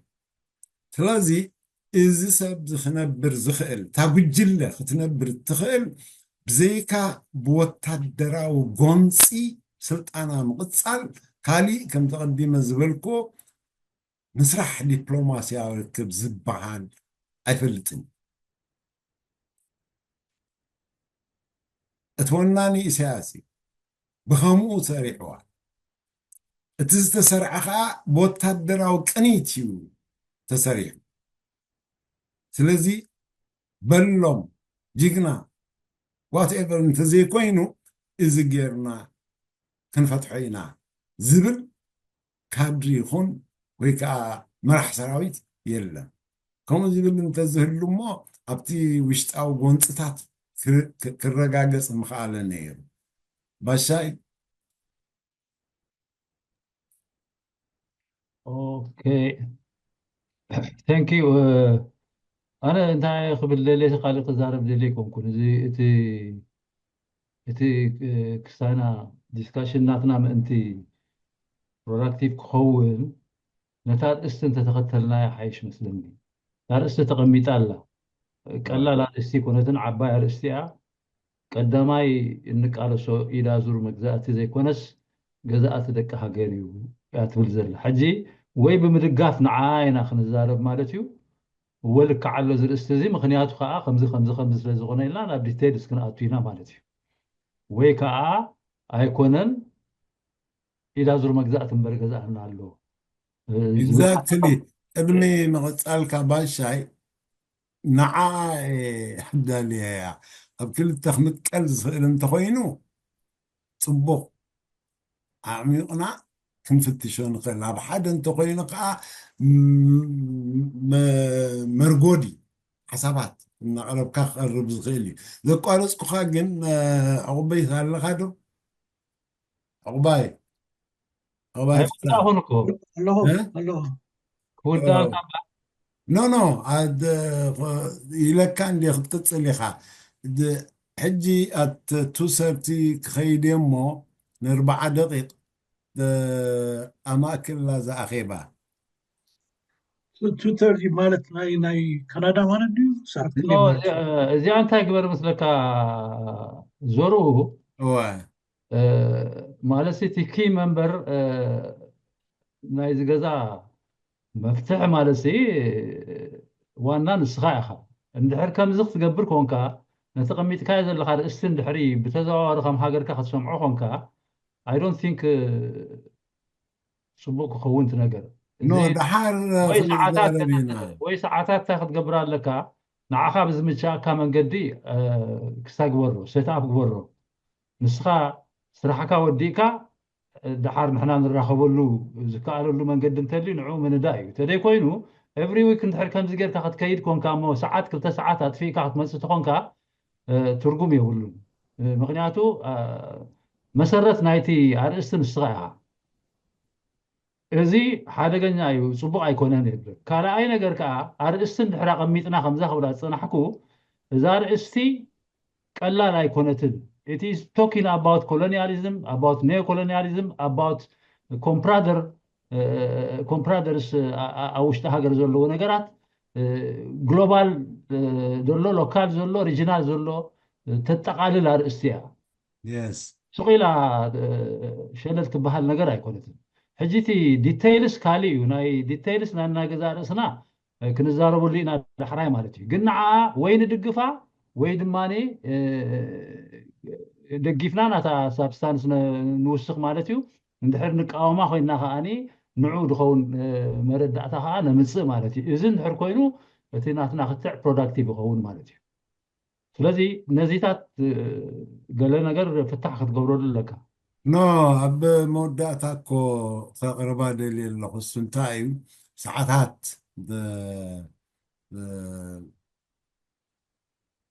እንተቀየርና ከምኡ ኢሉ ዝኸይድ ኣይኮነን ናይ ሓፂር እዋን ጉዳይ ግን ሰዓታት እንተቀየርና እውን እቶም ኣሜሪካ ዘለዉ እቶም ኤውሮጳ ዘለዉ ብኸመይ ይሰማምዖም ስለ ዘገድስ ክንዘራረበሉ ኢለ ሓሲበ ዘለኹ ሕቶታት እንተልዩ ብፍላይ ንዓይ ዝምልከት ዕቑባይ ፅሒፍካ ተፅናሓልያ ውሽጢ ዘና 4 ደቂቕ ማለት እዩ ሕቶታት እንተልዩ ትገዛእ ክምልሶ ዘይድለ ወይ ፓርቲኩላር ላባይ እንድሕር ኮይኑ ማለት እዩ ተዘይሎ ግን ኣልቢሄር ትመልእኽቲ ከዓ ናብ ህዝብና እዩ ኦኬ ቀፅል ባሻይ ኣነ ወዲ ጥራይቲ ኣጋባብ ንምስራዕ ዝኣክል እየ እምበር I'm not ready. Okay, so ማለት ድዛረቡ እንተልዩ ይዛረቡ እሞ ድሓራ ይተልዩኒ ክሪአ okay. ኖ እንታይ እዩ ብሓፂሩ ርእስቲ ከም ዝምልከታ እቲ ቀዳማይ ንቃለሶ ኢዳዙር መግዛእትነት ዘይኮነ ሃገራዊ ገዛኢ እዩ ሕጂ ስለምንታይ ኢና ቅድሚቶም ካብ ደገ ዝመፁ ነቲ ውሽጢ ዘሎ እንቃለሶ ዝብል ሕቶ ክለዓል ይኽእል ከም ዝባሻይ ነዚ ኣብ ክትዕ መልሲ ይወሃቦ ማለት እወ ብቐዳምነት ክንቃለሶ ዘለና ውሽጣዊ ቁስልና እዩ እቲ ቁስልቲ እንተኸይሕወና ከይደልደልና እንቃልሶ ናይ ወፃኢ ሓይሊ ድሓር ንሱ ከዓ ፖለቲካሊ እትቃለሶ እዩ ንቅድም ኣብ ብረታዊ ጎንፂ ዘእቶ ይኮናል ግዚኡ ሓልዩ መንግስትኻ ንምግልባጥ ምክንያቱ ከተመዝምዞም ስለ ዘይከኣልካ ባህርያዊ ሃብትኻ ህዝብኻ ጉልበቱ ከተመዝምዝ ባህርያዊ ሃብትኻ ህዝብኻ ብዘይረብሓሉ ኣገባብ ክትጉህጠጥ ዘይተፍቅድ እንድሕር ኮንካ ደን ብዝተፈላለየ ኣገባብ ኤሊሚኔት ክገብሩኻ ከልግሱኻ እዮም ዝደልዩ ተሰሪሑ እዩ ከዓ ሙሉእ ዓለም በዞም ኢምፔሪያሊስት ሓይልታት ማለት እዩ ሶ ስፍሕ ዝበለ ክትዕ ክካየደላ ዝግባእ እዩ ከም ባሻይ ዝበሎ እሞ ሕቶታት እናልዓልና ኣነ ክምልሶ ዘለኒ እንተኮይኑ ከምቲ ዝበልኮ ዕቑባይ እናፀሓፍካ ተፅንሓለይ ዊዝን 40 minutes ሪኦ እንተኾነ ግን ትሕቶን ኣብ ገዛ እዩ ዝቐርብካ ከምቲ ኩሉ ግዜ ዝብሎ ኣነ እቲ መእተዊ ድኣለይ ዝህብ ዘለኹ እምበር ተሳታፊ ርእይትኡ ብነፃ ክገልፀሉ ዝግብኦ እዩ እቲ ጉዳይ ስለዚህ ኣብዚ ርእይቶኹም ክትቡ እትደልዩ ሓፋፍሉ ኣቕባዝጊ ዋዳሓን መጻእካ ኢለ ነይረ ሓንተ ወይ هو سمعك عقباي سرد بالكاس عقبايك قال نعو خيتخون إلى أوروبا ترى سمعت له حقኻ ከምኡ እናበልኩ ንሱን ኣይመለሰን ይመስለን ንስማዕ ኣለኻ اوكي مجمريا سلام نخلهم كوخا بسلام تراخونا እቲ ኣርእስቲ ከም ትኽትብሎ ፀናሕኩም ሰፊሕ እዩ ግን ከዓ ብዓቕምና እንዳቆራርስና ክንተ ተዛተናሉ ፅቡቅ እዩ ዝብል ሓሳብ ኣለኒ ማለት እዩ ንሕና ብመሰረቱ ብቃልሲ ዝመፀ ንፁር ዝኾነ ዶብ ዘለዎ ሃገር ኣለና ኣብ ውሽጢ እዛ ክልል እዚኣ ዝነብር ህዝቢ ከዓ ኣለና እቲ ክኸውን ዝግብኦ ነዛ ሃገር እዚኣ ክከላኸል ዝኽእል ነዚ ህዝቢ እዚ ክመርሕ ዝኽእል ብህዝቢ ዝተመርፀ ብሕጊ ዝተቐየሰ ስርዓት የብልናን ኢደወናናዊ ከምቲ ዓንተ ወይ ክበሃል ፀንሐ ከምዚ ተጋደልቲ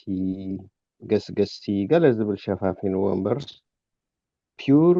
ሚሊታሪ ጁንታ እዩ እቲ ፓወር ከም ዘለዎ ተፃዒኑ ኣብ ልዕሊ ህዝቢ ማለት እዩ ስለዚ እዚ ዲፕሎማሲ ናቱ ብባህርያቱ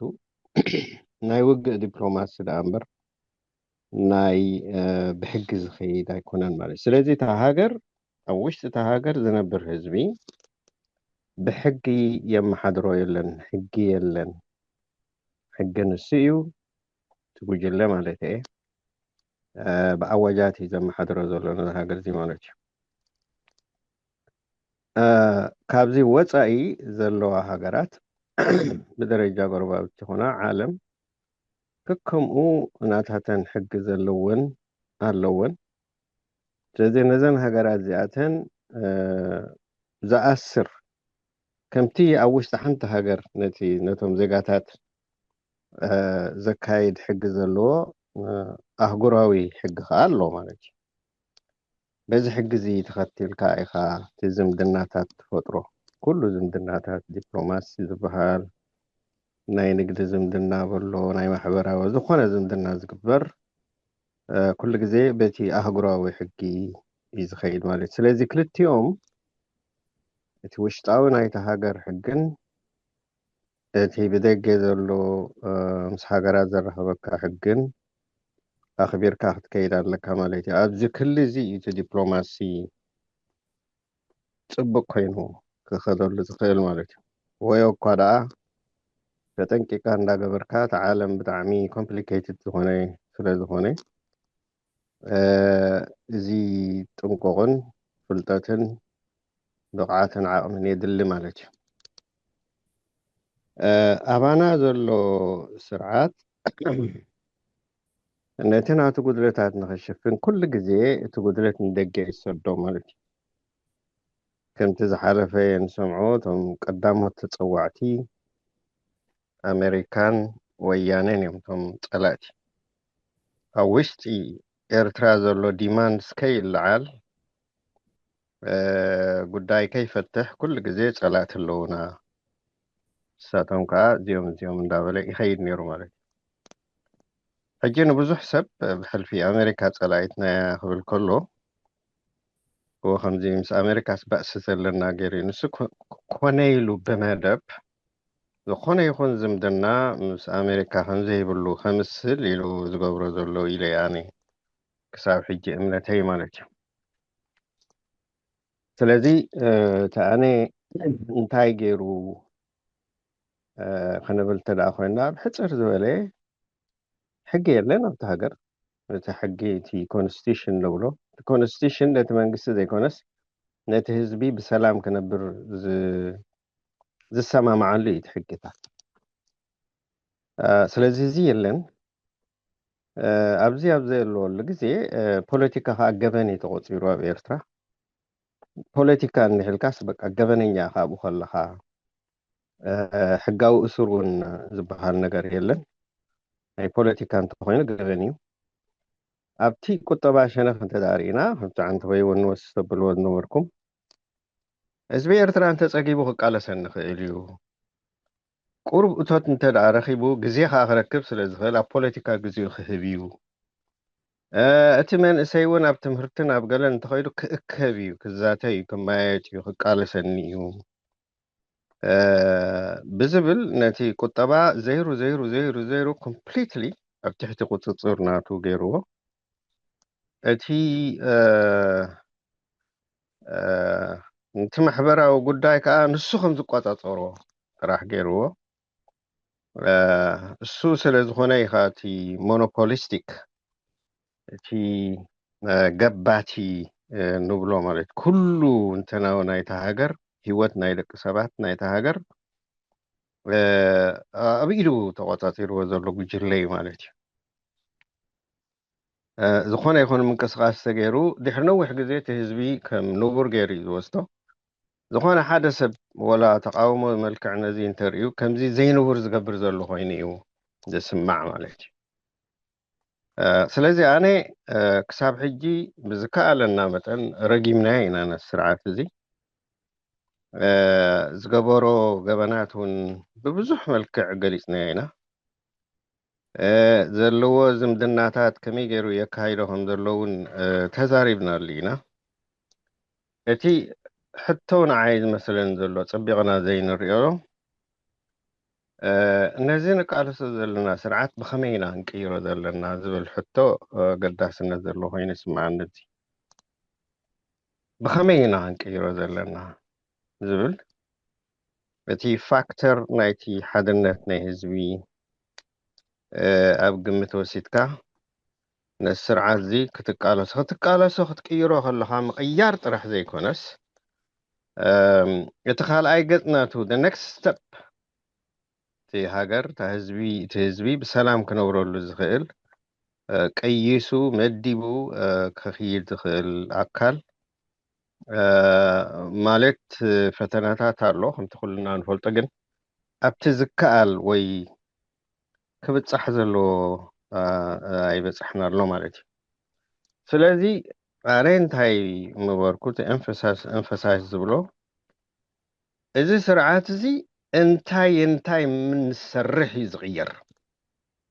ወይ ነዚ ስርዓት እዚ እንታይ ምንሰርሕ ኢና ተቃሊዑ ንቃልዕ ክነምፅኦ ንኽእል ዝብል ኣገዳሲ ሕቶ ኮይኑ ይስምዓኒ ኣብዚ ተኪርና እንተተዛረብና ፅቡቅ ኮይኑ ይስምዓኒ ኣነ ኣትሊስት ሳይለንስ ንምስባር ኢለ እንተዘይኮንኩ ኣብዚ ኣኽለኒ እዚ ወዲእ ኣለኹ ይቐኒየለ ይወዲእ ኣለኹ መምህር ሕቶ ኣብኣ ከሎ ከይከደ ከሎ ንወድቡስ ክሓትት ዶ ዕቁባይ ፍስሓ ሰምዓኒ ደለኻ مرحبا مزور ኦኬ እሞ ከምቲ ዝበልኩኻ ከይዳ ኣለኹ እሞ ካብ ዝምለስ ማእክል እንደ ባሻይ ከዓ እታ ኮሆስት ሃቦም እንካይሮ ساعات الربعين يدلهم زي باش ما مرزرو دحر ساعات من الاستيخاء No, 40 minutes maximum. اوكي alright Okay. فولو اب كحتى دمو هاي باشا هاي اوكي انت ودبس لدي مسلكا تبو اللي تزارب سنحكا حجي مدمدم تخنتايو مختار استي قلقلا أنفت يبقى لها تردي إنه له جن نتار است بمدقاف ديها ولا بأنصارها قاتزار زل حماسي إذا زور مجزاتي بيجزعنا له بحلاي ديها ولا جزعنا اللي نها نمبالغها نو ناي سمع له ومخنياتهم تا تنتنا كل شيء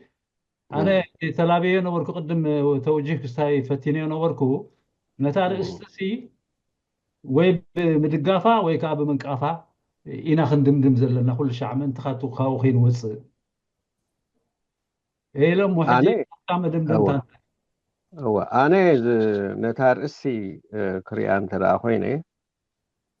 እቲ ናይ ውሽጢ ደቂ ሃገርን ናይ ደገ ምትእስሳር ከም ዘሎ ይረኣየካ እዩ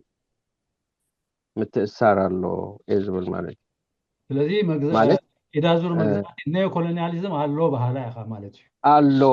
ይብል ኣለኹ خلاص تودع بقى خلاص كلير ኣብቲ ባህላኻ ስለዚ ምእንትን መደምደምታ ክንፅር ኢለ ቴንክ ዩ ኦኬ ቴንክ ዩ ኣነ እየ ዘለኹ ማለት እዩ ገዛ ይድሓፍ ንድሕር ብልስ ኣነ ክዛረብ ኣለኒ ማለት እዩ ዝኾነ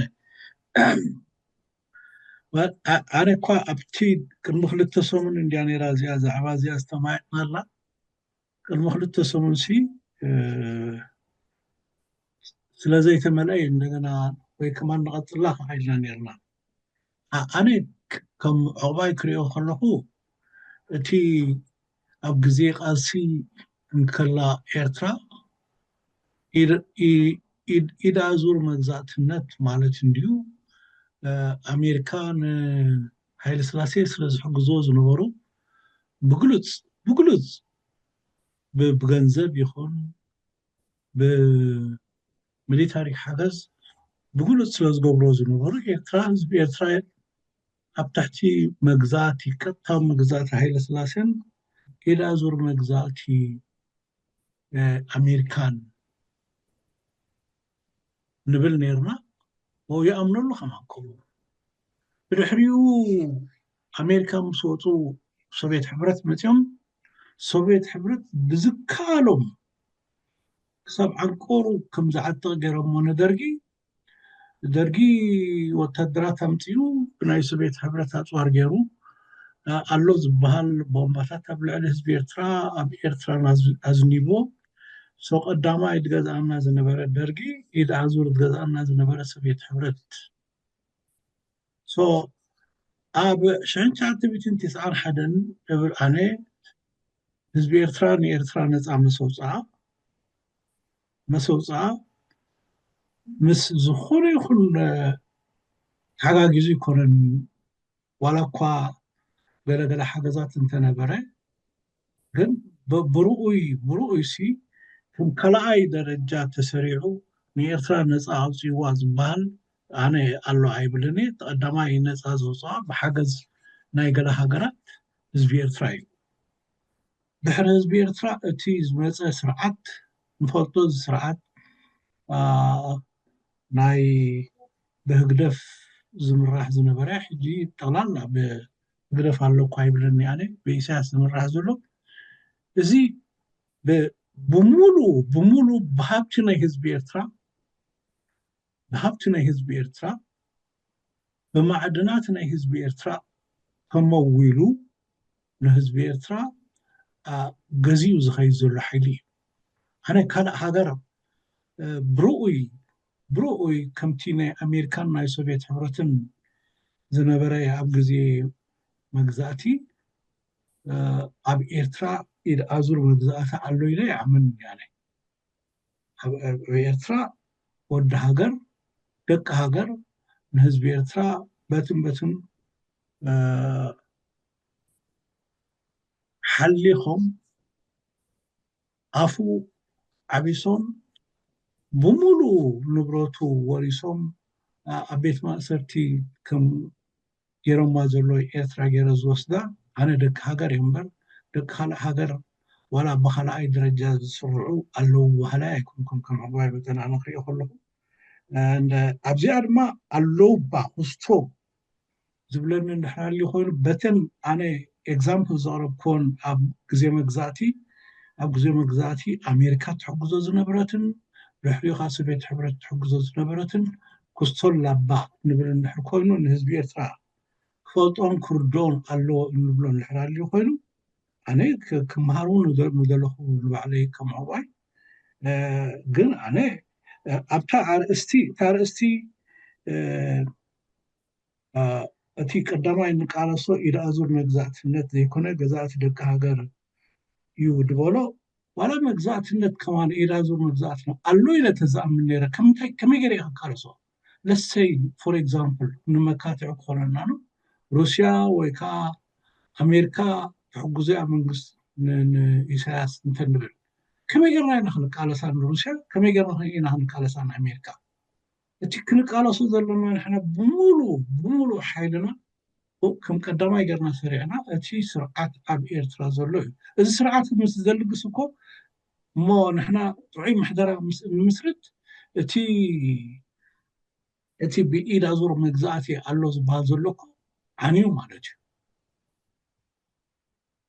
እንድሕር ከምኡ ንብል ኣለና ኮይንና ኣብዚ ኣነ ርዩተይ ዝህብ ክህብ ዝኽእል ምናልባት ከብርሃለይን ክምህረንን ዝኽእል ሰብ እንድሕር ኣድልዩ ኮይኑ ኣነ ስለክተ ኢለ ደይኮንኩ እሙንቶይ ከመን ከምኡ ስለ ዝኾነ ይዛረብ ዘለኹ ይቐኒየለ ኣሕዋት ይደልዓለ የለን ብጭራሽ ንሳተፍ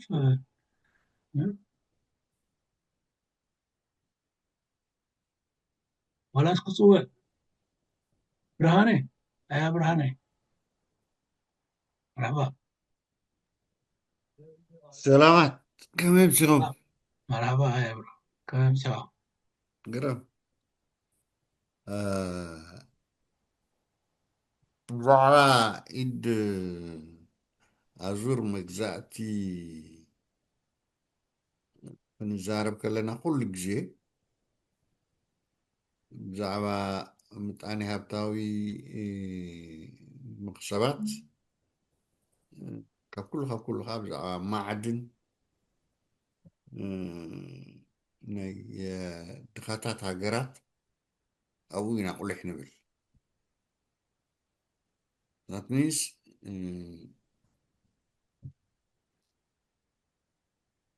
عالم دارجة تجهبت من بتحت مريت هابتي أفريقيا إرترا عند خواتني جيت دلي خاب نجي تكنولوجيكاوي معبالي يكون ولا نجيكون يكون نجاراتهم كرخبولو زخولو فلايتهم مالتي ناشونال انتربريز زلو ناي أبزن هاوتامات هاجرات أوروبا أمريكا هاويسكا ولا كندا وسدو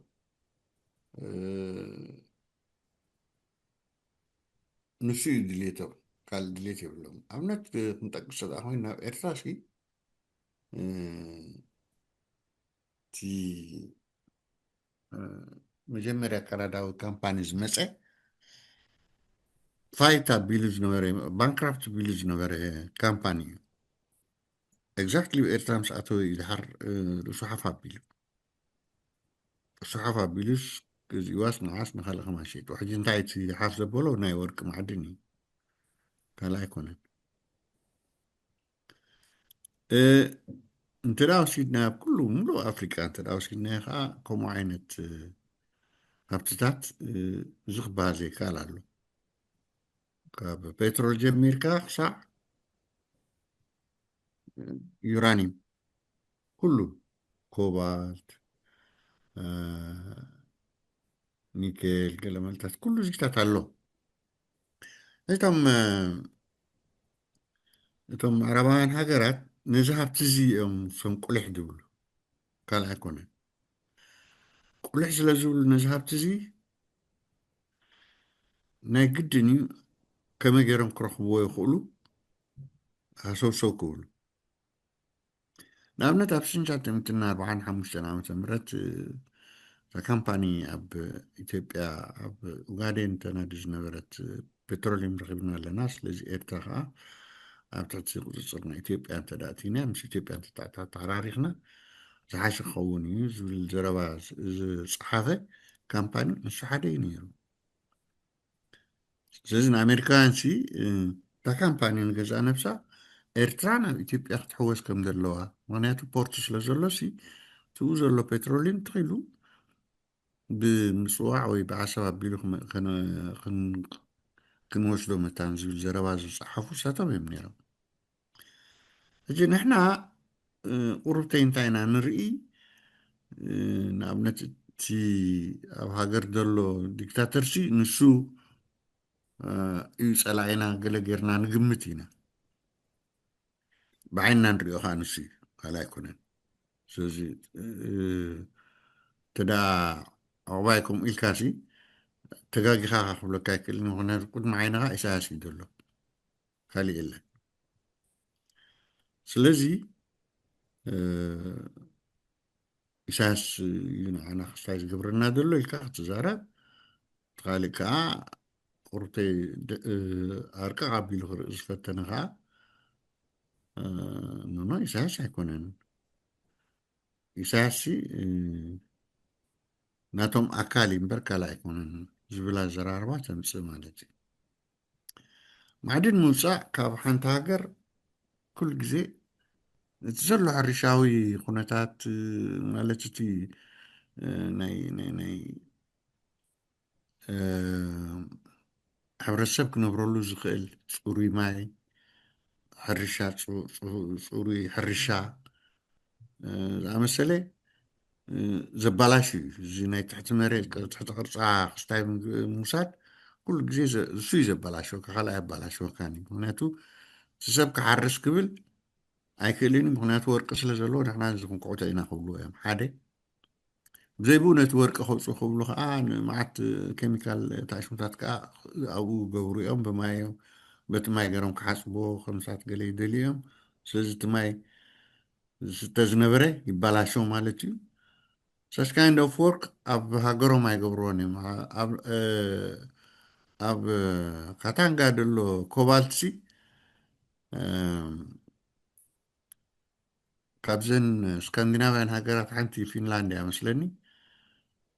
ተረኺቡ ሲ ሕጂ ካብኡ ምስ ኣውፅኦ እቲ ማይ ተበላሽዎም ዳርጋ ነታ ካምፓኒ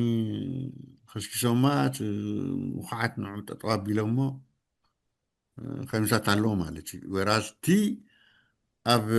ካታንጋ ደሎ ግን እቶም ሰባት ክሓርሱ ከማን ኣይክእሉን እዮም ኮባልት ድውፅእ ኣብ ታሽሙ ኣብዚ ሕጂ ስዊትዘርላንድ ኣብ ዘለኹ ከተማሲ ብታሕቲ ስእሊ ኣብኡ ከመይ ገይሮም ከም ዝኩዕቱ እቶም ሰባት ብዓብዪ ክስታይ ስእልታት ኣውፅኦም ፀጊዖሞ ጠቂዖሞ ኩሉ ህዝቢ ዝመፀ ቱሪስት ሲሆኑ ሰባት ኩሉ ክሪኦ ይኽእል ኣብ ፅርግያ የተጠቂዑ ከመይ ከም ዝኩዓት ኣብኡ ትብኡ ዝነበረ ናይ ሕርሻ ቦታታት ከመይ ገይሮም ተባላሽዎ ዘሎ ስእልታት እዩ ሕጂ እዚ እንድሕር ዘይንርዳእ ኮይና ማልቲናሽናል ኤንተርፕራይዝ ነዚ ከም ዝኣመሰለ ኩነታት በቶም ዘለዎም መንግስታት ናይ ኣሜሪካ ተወሲድና ትራምፕ ክንወስድ ኢና ናይ ፈረንሳ ተወሲድና ከማን እቲ ዘሎ መንግስቲ ክንርኢ ኢና ኩታ እቶም በዓል ጀርመን ገለ ዘለዉ ብተዘዋዋሪ መንገዲ እዮም ዝገብርዎ ሕጂ ኣብ ኣፍሪቃ መፅኦም ዘለዉ ከዓ በዓል ቻይና በዓል ሩስያ ኣለዉ ቫግነር ኣብ ኩሉ ቦታታት ይኣቱ ኣሎ እንደገና ቻይና ከዓ ሕጂ ኣብቲ ናይ ኮባልት ናይ ተኣሽሙ ናይ ካታንጋ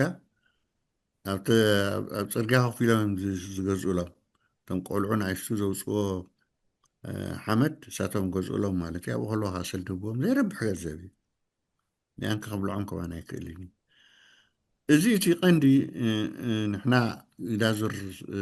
ነገራት ኢልና ንዛረበሉ ሕጂ ዝቐረባ ግዜ እቶም ኣፍሪቃውያን ብፍላይ ወስት ኣፍሪቃ ነዚ ኩነታት እዚ እናተቃወምዎ ከድሎ ከም በዓል ትራዋሬ ዝኣመሰሉ ገንዘብና ምልሱልና ንፈረንሳውያን ክብሉ ጀሚሮም ኣሎ እቲ ነገር ከዓ እቲ ገንዘብ ዝወፅእ እቶም ዲክታተርስ ዝወስድዎ ተመሊሱ እሳቶም እዮም ዝበልዕዎ ከዓ ኣብኡ ኣሎ ከዓ እቲ ነገር ዋላ እኳ ይሸጥ ወርቂ ዋላ እቲ ማዕድናት ዋላ ገለ ይሸጥ ዳያመንድስ ከምኡ ዝኣመሰለ ነገራት ይውፃእ እምበር እቲ ሸጥ እቶም ፕሬዚደንትታት ድዮም ዋላ እቶም ኣብኡ ዘለዉ ካብቶም ሓለፍቲ ጀሚርካ ዝኣቱ ገንዘብ ብጠቕላሉ ነተን ባንክታት ናይተን ሃገራት እዮም ዝበልዕዎ ብብዙሕ መንገዲ እቲ ገንዘብ ናይቲ ሃገር ሃብቲ ሲ ዝውሰድ ስለዚ በዓል ኢሳያስ نسرح زي كايدو خلو سولا ما يكايدوني يحجزوني ندحرت بلن خنكا لسي انت دا سمعك قيسي وي زم كلهم ما راح تزنبرو نس إساس أسمعكم أنت نقرأ لنا عيب بتاعنا تقربني شجرت دا الله شجرت دا الله خوين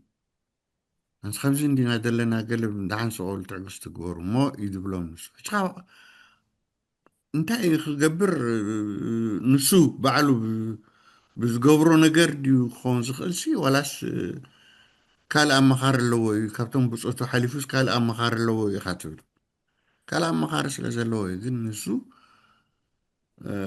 ورحي وصدلوي كل تغني وصدلو تعقص تقيرو تانا قري فتحة مالتي كم جي 15 نابنت نوحي سانيها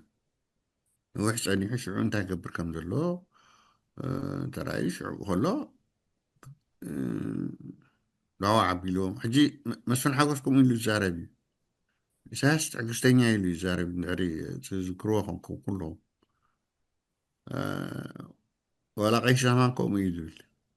تعقست قريس ان احمد حركه وتنقر مفتاح يزولنا يمس مفتاحي فلتي قال اكلات له زي مغرو مالتي مش له بصوت ما اي مغروني مكالوتي من مغرو السامسونج تو كالوت افريكا ديكتاتورز كمان انا وحزه رواي نحنا كنقبرو نخل نجر انت ده اللي يكون مفتح نزي رقصنا زم اكلا زياتهم كن قال سوما لنا مش إشاش عويشنا قن كمينا كن قال سنخل انت عين التكتيك نانت كم نخل ازي نعنا يزقدف نحنا بعلنا إنا خستاك نقبرو زلنا نسرح له زلنا إذا خنا التعليل دينا خنفتن قد ما حجيت نبرا وقت تذكروهم كلهم ولا مبرغان ولا معربان مسئلة تواجههم أنا نز نمثل كلنا حجي خنقبر النخيل قن كما إنا خنقبر النخيل كما إنا خنسرح النخيل ساتهم دالو يوم دلو جد عريخا هوكا نفلسطين كومبليت تحقق كانت خليهم تقبروا دلو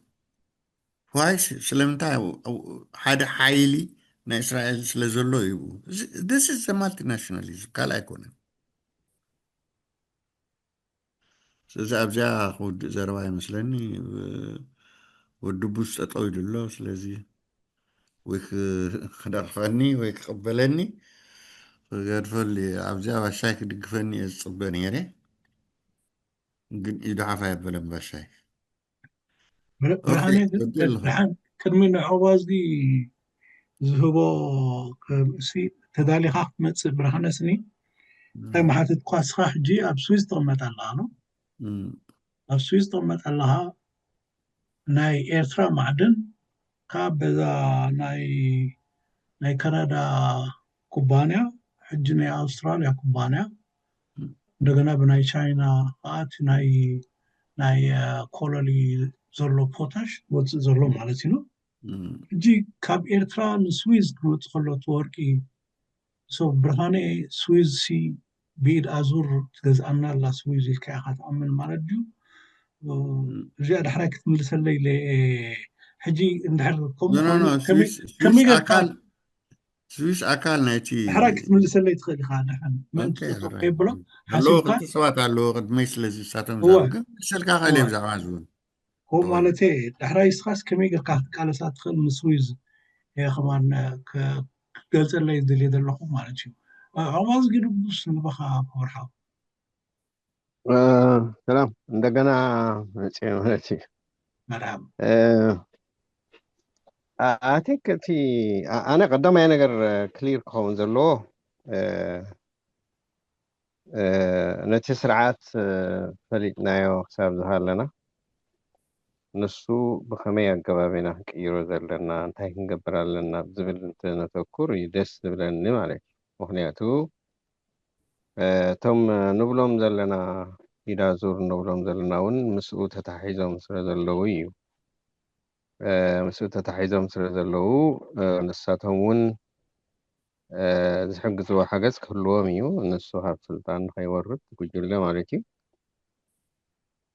ግን ከዓ ንሕና መጀመርያ ዓቕምና ክንገብር ዝብል ታሽሙ ዝብል ኣብቲ ዝሓተትካዮ ዕቑባይ ግን ክንመለስ ኢና ንድሕሪት ንዝክር ኢና ጀብሃ ኣብ ሚድል ኢስት ኮሚኒስት ተባሂላ እያ ትግለጽ ነይራ ኣብ ዌስት ከዓ ናይ ኢስላሚክ ሙቭመንት ተባሂላ እያ ትግለጽ ነይራ እዚ ኮነ ኢልካ ባይ ዲዛይን እዩ እቲ ጉዳይ እንታይ ከም ዝኾነ እውን መወዳእታ ርኢና ኣለና እቲ ተጋዳላይ ዝነበረ ሱዳን ውሳእተወ ክሕገዝ ኣይነበሮን ማለት ዘይኮነስ እቲ ማዕፆ ከመይ ገይሩ ከም ዝተኸፍተ ናይ ኩልና ተዘክሮ እዩ ድሕሪኡ ኣብ ሰማንያታት ክኸውን ከሎ ትዝክሮ ኢኹም ቡሽ ሲኒየር ምክትል ከሎ ግዜ ሬጋን ማለት እዩ ንሱዳን ከይዱ እቶም ዝተፈላለዩ ውድባት ናይ ኤርትራን ናይ ኢትዮጵያን ከይተረፈ ኣወሃሂዱ ሕጂ ዝቐረባ እዋን ዝሓለፈ መሐመድ እስማዒል ናይ ጀብሃ ወኪል ኣብ ስዑድያ ዝነበረ ንሱ ዘማእከሎ ቤት ጽሕፈት ኣብ ሱዳን ነይሩ ማለት እዩ ካብኡ ንድሓር እቲ ባእሲ ናይ ወያነን ናይ ህዝባዊ ግንባር እውን ስቂሎም ፈቲሖሞ ዘይኮነስ ተፅዕኖ እንተገይረሎም ይኸውን ዝኽእል ማለት እዩ ካልእ ኣብቲ እዋን እቲ ናይ ረድኤት ተባሂለን መዓት ዝኾና ሓገዝቲ ይመፃ ነይረን ማለት እዩ እቲ ንዓታቶም ዝወሃቦም ዝነበረ ነቲ ናይ ደርጊ ስርዓት ንምእላይ እቲ ናይ ኢስት ብሎክ ካብኡ ንምስጓግ ዘይበሃል ሓገዝ እዩ ተዋሂብዎም ንህዝባዊ ግንባር ኮነ ወላ ንወያነ ማለት እዚ ንርእሱ እንታይ እዩ ኣብኡ ድሕሩ ብናይ ካርተር ተኣሽሙ ዝተጀመረ መወዳእታ እውን ብመንሽሙ ኮሄን ዝበሃል ሰብኣይ ዝተማእከለ ዝተገብረ ዝርርብ ኩሉ ግዜ ድልየት ናይ ኣሜሪካ ኤርትራ ምስ ኢትዮጵያ ክትከውን እያ ማለት ኩልና ነንበይኑ ሓበሬታ ይህልወና ኸውን ግን ብርግፅቲ ሽዑ ዝተገብረ ብፍላይ ኣብ ናይ ለንደን ሰጀሽን ቀሪቡ ሎምሲ ብሓባር ኮንኩም ናይ ሓባር ፀላእ ስዒርኩም ኢኹም ስለዚ ክንዲ ነንበይንኹም ትኾኑ ብሓደ ኮንኩም መንግስቲ ዘይትገብሩ እሞ ከም እንታይ ምኽንብሎ ኢና ከም ንኤርትራውያን ከም ካሕሳ ዶ ክንብሎ ወይ ገለ ኤርትራ ዝመርሖ መንግስቲ ክትከል ብሓባር ዝብል ነይሩ እዩ ዝበሃል ሽዑ ሕቶ ናይ ኤርትራ ከደኣ ዝብል ምስ መፀ ኣብኡ ክምልስ ኣይከኣለን ኢሳያስ ዝበሃል ካብኡ እቲ ስኒ ምንካሳዊ ውግእ ጥራሕ ዘይኮነስ ጠቕላላ ዝኸምዚ ዓይነት ንህዝቢ ኤርትራ ዝሓሊ ሰብ እንተደኣ ኮይኑ ካብ ኢሳያስ ንላዕሊ ዝሓሊ መን እዩ ተባሂሉ ኣብ ኩሩምቱ ዘቐምጦ ናይ ፅልኢ ጉዳይ ናተይ እምነት ንሱ እዩ ካልእ ሰብ ዘይኮነ ስለዚ እቲ ናይ ኣሜሪካ ፋክተር ኩሉ ግዜ ኣብ ሬድሲ ክትህሉ ኢትዮጵያ ትራዲሽናሊ ከዓ ወላ ምስቲ መግዛእቲ ክመፁ ከለዉ እንዳተዘራረቡ እዮም ምስ ኢትዮጵያ ዶባት ሰሪሖም እንግሊዝ ምስ ሱዳን እንግሊዝ ምስ ኬንያ ምስ ሶማሊላንድ እንግሊዝ ጣልያን ምስ ኤርትራ ጅቡቲ ምስ ፈረንሳ ከም ሓደ ኣብቲ እዋንቲ ከማና መንግስቲ እዚ ናይ ክርስቲያን መንግስቲ እዩ ኢሉ ዝኣምን ዝብል እምነት ሒዞም እዮም ይኸድዎ ነይሮም ማለት ስለዚ ኩሉ ግዜ እቲ ምስ ኢትዮጵያ ዘለዎም ርክክብ ኣይተረፈን እዚ ሓደ እዩ ካልእ እቲ ኢሳያስ ንኤርትራ ኣብ ዘይተርክቦ ሰቕላ እያ ዝብል ኩሉ ግዜ ንብሎ قلاميطوس ويبصحدي خسقلا يكونن بقى اي بقعتين يا هاجرتي ايلو كحوسا زدلي ግን ከዓ ንሱ ዝለዓለ ክሬዲት ክረክበሉ ዝኽእል ኢሳያስ ማለት እየ እቲ ጉዕዞ ዝኸይድ ሕጂ ናይ ወፃኢ ክንብል ከለና ኣሜሪካ ከምዚ ክኸውን እዩ ከምቲ ዝበልካዮ ዕቁባይ ከዓ ሩስያ እውን ነይሮም ንሱ እውን ረብሓ እዩ ካልእ ኣይኮነን ቻይና እንተላ ሕጂ እውን ረብሓ እያ ብሓፂሩ እንታይ እዩ እታ ሃገር ኢንዲፐንደንትሊ ብናታ ውሽጣዊ ፖሊሲ ልክዕ ናይ ውሽጣዊ ፖሊሲ ዘንፀባርቕ ዝምድና ንኸይትገብር ብኢንተረስት ናይ ውሱናት ሰባት እቲ ፖሊሲስ ዲዛይን ይኸውን ማለት እዩ ስለዚ ኩሉ ግዜ ርኢና ኢና ኣብ ሓደ ዓቕሉ ዝፀበበሉ ግዜ ርኢና ምስ ኢራን ተፀጋዓሉ ግዜ ድሓር እንደገና ብዝውግእ ናይ የመን ምስ ኮነ ግልብጥ ኢሉ ኣንጻር ሕቲይን ኮይኑ ምስ ስዑድያ ምስ ዓማራት ምስአን ከም ዝኸደ ስለዚ እዚአን ከምዚ ሕጂ ንሪኦ ዘለና ስዑድ ዓረብያ ናይ መተዓረቂት ገይሩ ኣሜሪካ ዝመፃ ዘሎ ትራምፕ ብረብሓ ምትእስሳር ዘለዎ ጉዳይ ንሱ ኩሉ ማለት እዩ ነፍሰይ ነፍሲ ማተይ ዘሎ ኩሉ ኣብ ስዑድያ ኣነ ዝነበርኩሉ ካምፓኒ ጥራሕ 17 ሳይትስ ናይ ዲፌንስ እንታይ ሽሙ ዝስርሐሉ ዝነበረ ብትእዋንቲ እዩ ኣብ ሰማንያታት ማለት እዩ ስለዚ እቲ ኢንተረስት ዓቕሊ ፅቢቡ ገለ ዝበለን ገለን እዩ ዝኸውን እምበር እቲ ኢንተረስት ጠመተይ ኣብ ልዕሊ እዚ ቦታ እዚ ብዙሕ ከም ዘሎ ንኩለና ብሩህ እዩ ማለት እዩ ዳሕራይ ከምዚ ዓይነት ሽርሕታት ከዓ ንሕና ክሳብ ንሪኦ ብቁሉዕ ዝኸይድ ኣይ ዝገብርዎ ኮይኑ ኣይስምዓንን ኩሉ ግዜ ምስጢራዊ ኮይኑ ዝኸይድ እዩ ማለት እዩ ንኣብነት ኣብ ዝሓለፈ እዋን ድሕሪ ዝውግእ ናይ ኢትዮጵያ ናይ ትግራይ ንዓይ ክምለሰለይ ዘይከኣለ ሕቶ እንታይ ነይሩ ማዕድናት ይጓሓፍ ኣሎ ኢሎም ክዛረቡ ትሰምዕ ኩሎም ጌታቸው ረዳ ከምኡ ይብል በዓል መንሽም ዶክተር ደብረፅዮን ከምኡ ይብል ወላቲ ሰራዊት ከምኡ ይብል ወላቶም ተቃወምቲ ከምኡ ይብል ድሕሩ ኣነ ዝሰማዕኽዎ ሓበሬታ ካምፓኒስ ናይ ፖታሽ ታሽሙ ዝገብሩ ኣብ ኤርትራ እንደገና እውን ኣብ ትግራይ ዘሎ ታሽሙ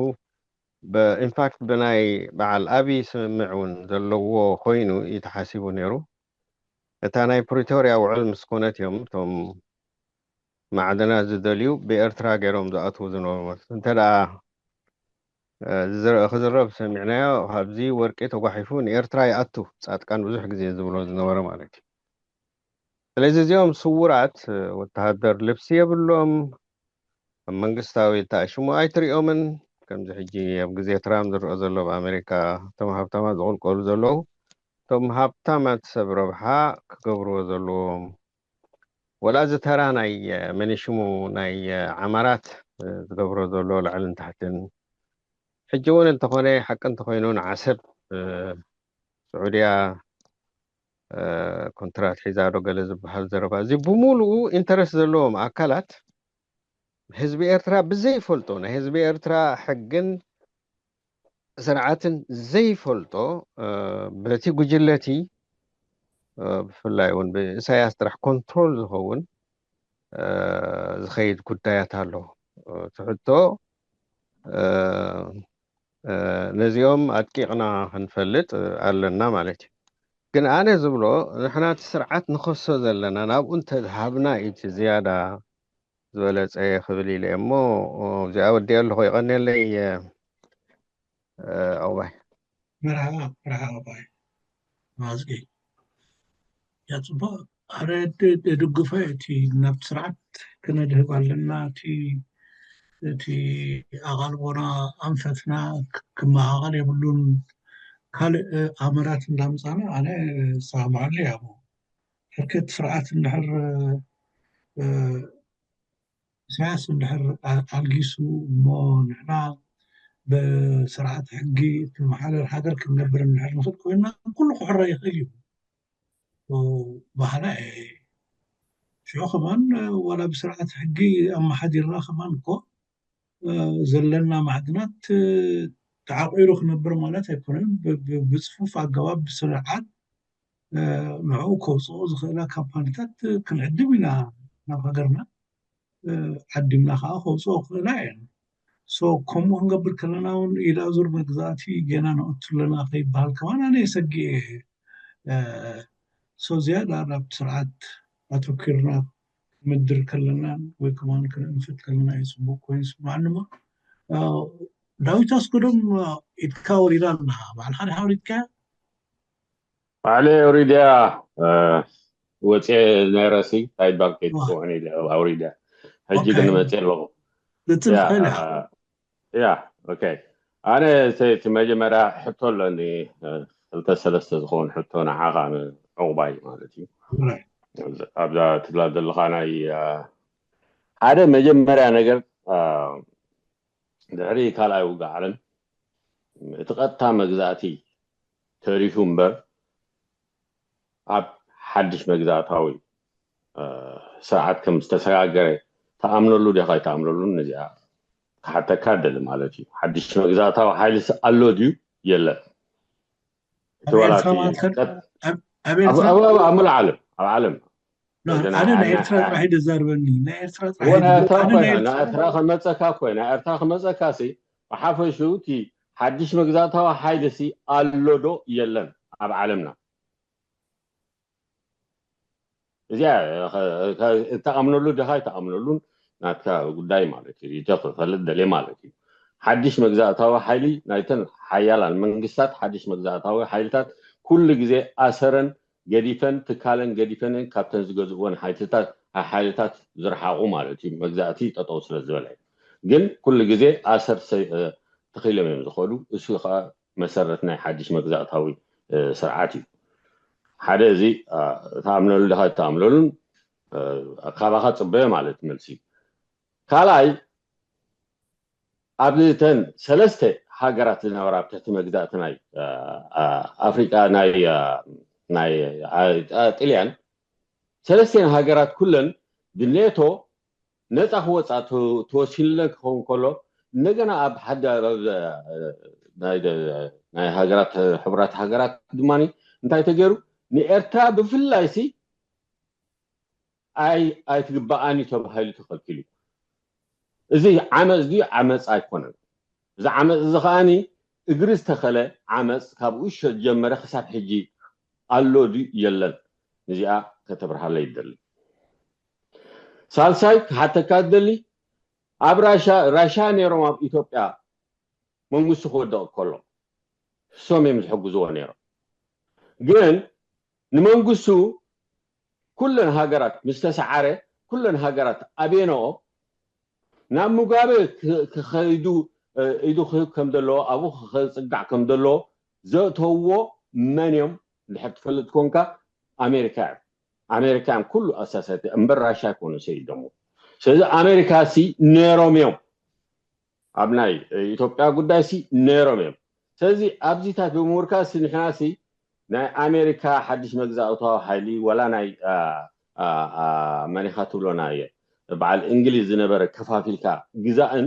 እዚታት ክንክሕዶ እንተደኣ ኮይና ታሪክና ንክሕድ ኣለና ማለት እዩ እዚ እዚኣቶም ካብዚ ሓድሽ መግዛእቲ ወፅኦም ዲዮ ኣይወፁም ድማኒ ንሕና ዝካየድ ከምዚ በዓል ወዲ ጉስ ክልወጥ ፀንሑ መጀመርያ ኣተኩርና ፀላኢና እዚ ዓድና ዘሎ ዓዲ ሃሎ ዘሎ ወዲኒ ኣብኡ ኢና ክነተኩር ዘለና ግን ንሱ እውን በይኑ ዝሰርሖ ነገር ከምዚ የለካ ክንፈልጥ ኣለና ስለምንታይ ንሕና ብውግእ ብብረት ስዒርና ኢና 100% ስዒርና ኢና ኣብ ምንታይ ኢና ተጣላቂና ኣብ ፖለቲካ ተጣላቂና ክሳብ ሕጂ ንህልና ክርተት ንብል ኣለና ስለዚ ኣብዚ ተመፃና ዝሓሸ እዩ ካብኡ ሓሊፉ ንኣሜሪካ ክንፀልኦ ኣይኮናን ኣሜሪካ ከምቲ ንዓኻ ከምቲ ንዓይ ፅቡቅ ዝገበረልና ዓቂብና ኣሎ እንተኾነ ግን እቲ መሰልና ከዓኒ ክንሕሉ ክንክእል ኣለና ምስ ኣሜሪካ እንካን ሃባንዳ ኢና ንገብር እምበር ፅልኢ የብልና ስለዚ በዚታት ጌርና ተረዳና ዝሓሽሽ ሞተን ዝሓተትካ ተመሊስካለይ ፅቡቅ ነይሩ Okay. I hope Ms. Gaza Keyneson ናተይ ናትካን ምምላስ ክኸበር ፅቡቅ ኣይምበልኮን ግን ካብ ሓትት ከምኒ ሓድሽ መግዛእታዊ ሓይሊ ኣሎ ዶ ኢልካ ሓቲትካኒ ኖ ኣነ ወላቲ መግዛእቲ ዝበሃል ሪኢኻለካ መግዛእቲ ዝበሃል ሲ እቲ ወዲ ሃገር እቲ ዘይፍቅድሉ መግዛእቲ ክህሉ ኣይክእልን እዩ ባህላየ ግን ሓያላት ሃገራት ከይደን ዓመፅ ፍፅማ ዶ ኣብ ዓለም እንዳሕሪልካን ወፍፅማ ሓያላት ሃገራት ዓመፅ ፍፅማ ከም ኣሜሪካ ዓመፅ ዝፈፀመቶ ኣብ ዕራቅ ከም እስራኤል ዓመፅ ትፍፅሞ ዘላ ኣብ ፍልስጤም ከም ሩስያ ዓመፅ ትፍፅሞ ዘላ ኣብ ዩክሬን ከም ዩናይትድ ዓረብ ኤምሬትስ ዝኾነ ሓገዛት እንዳሃበት ናይ ድሮን ሓገዛት እንዳሃበት ነዚ ቀረን ኣፍሪቃ ብፅቢፃቶ ዘላ ከም ካልኦት ሃገራት ከማን ከምኡ ድሌቶም መራሕቲ ኣብ ስልጣን ከልውሎም ዝገብርዎ ምግምጣላት ድዩ ዋላ ምሕብሓባት ድዩ ኣሎ እዚ የለና ይብለካኒ ናተይ ቀንዲ ዘገድሰኒ ግን ዘዛርበና ዝነበረ ኣርእስትና ካብ ርእስትና ከይንወፅእ ናይ ኤርትራ ጉዳይ ስለ ዝኾነ እዩ ኣብ ኤርትራ ካብቲ ተኻለይቲ ሕቶ ዝሓተትካንስ ከይድካስ ኣሜሪካ መንግስቱ ስለ ዘውፅኦ ኢዶም ወይ ከዓ ኣሰሮም ገና ኣሎ ክትብል ዘላ ቀዳይ ነገር ንሳ ሳብሰይትያ ተኻለይቲ ሓተትኳ ከማ ኣይኮነትን እንታይ ተኻለይቲ ሕቶኻ ተኻለይቲ ዝሓተትኳ ሲ ኤርትራ ካብተን ሰለስተ ብጥልያን ተገዚአ ዝነበራ ሓንቲ ዝኾነት እሞ ዝማዕበለት ክንሳ ስለምንታይ ኣብቲ ሰዓት እቲ ዩናይትድ ኔሽን ኤርትራ ነፃነታ ኣይግባእን ኢለ ተኸልኪላ ንክልተ ድሑራት ዝነበራ ሃገራት ሊብያን ታይባን ክዋሃብ ከላት ንኤርትራ ሲ ዓመፅ ድዮም ገይሮም ኣይገበሩ ገይሮም ረዝላ መፍሉጥ እንድዩ እሞ እዚ ዓመፅ እዚ ስለምንታይ እዩ ንግለፀለይ ኣነ እንታይ ንድሕሪት ተመሊሰ ዝገፁ እዚ ታሪክ እንድዩ እንታ ዳዊት እዎ ሞ ኣሜሪካ ሲ ነፃ ኣብዚ ሓድሽ መግዛእቲ ኣይገበረትንካ ኣይትበል የላን ኣይትበል ኣላ ትትህሉ ኣና ይግድነት ዳዊት ኣስገዶም ክቡር ሓው ኣነ ብክብረት ክምልሰልካ ዘድሊ ከምዚ ኣይትበለኒ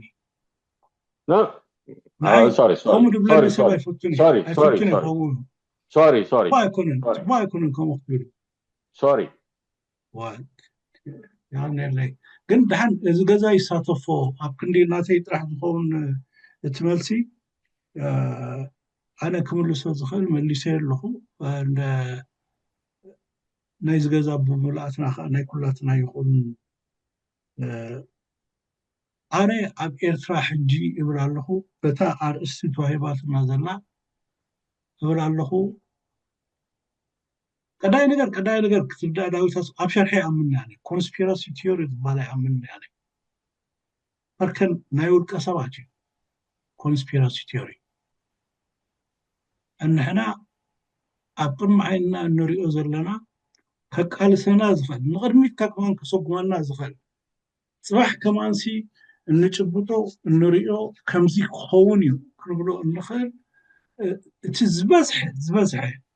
95 ካብ ሚእቲ ከሰማምዓና ዝኽእል ኣሎ 95 ካብ ሚእቲ ከዓ ኢሳያስን ስርዓቱን ንህዝቢ ኤርትራ ጨቂንዎ ዘሎ እሱ እቲ ዝዓበየ ኣብቲ 5% ኮንስፒረሲ ኣቲና ኣነ ንስኻን ክንበኣስ ኣይደልን ናይ ባሕቂ ብርሃነ ረዳ እተዋ እስኪ ጥራይና ባስ ኣነ ትስማዓኒ እዛረብ ዘለኹ እምበሪ ዳዝበልካ ኣይትበል ኢለ ታይባልክ እዘካ ጌጋ እዩ ካብኡ ሓሊፉ ግን መልስኻ ርእቶኻ ናትካ ንክሰምዕ ዳ እምበሪ ጃጅ ክገብሮ ይኮንኩን ኣነ ግቡእ ቴንክዩ ብርሃነ ረዳ ክብርሓው እንታይ መስለኩ ሓንቲ ነገር ኣላ ኣነ ብዙሕ ክስታይ ዘይትገብረኒ ማለት ክንዛረብ ከለና ሲ መብዛሕትኡ ግዜ ክትቀይሮ ይትኽእልን ኢኻ ግን መብዛሕትኡ ግዜ ብጭብጥ ዝበለ ነገራት ክንዛረብ ከለና ዝሓሸ እዩ ብስምዒት ወይ ኣነ ብዝመስለኒ ኢልካ ጥራሕ ትዛረብ ተዳኾንካ ነቲ ነገር ዳርጋ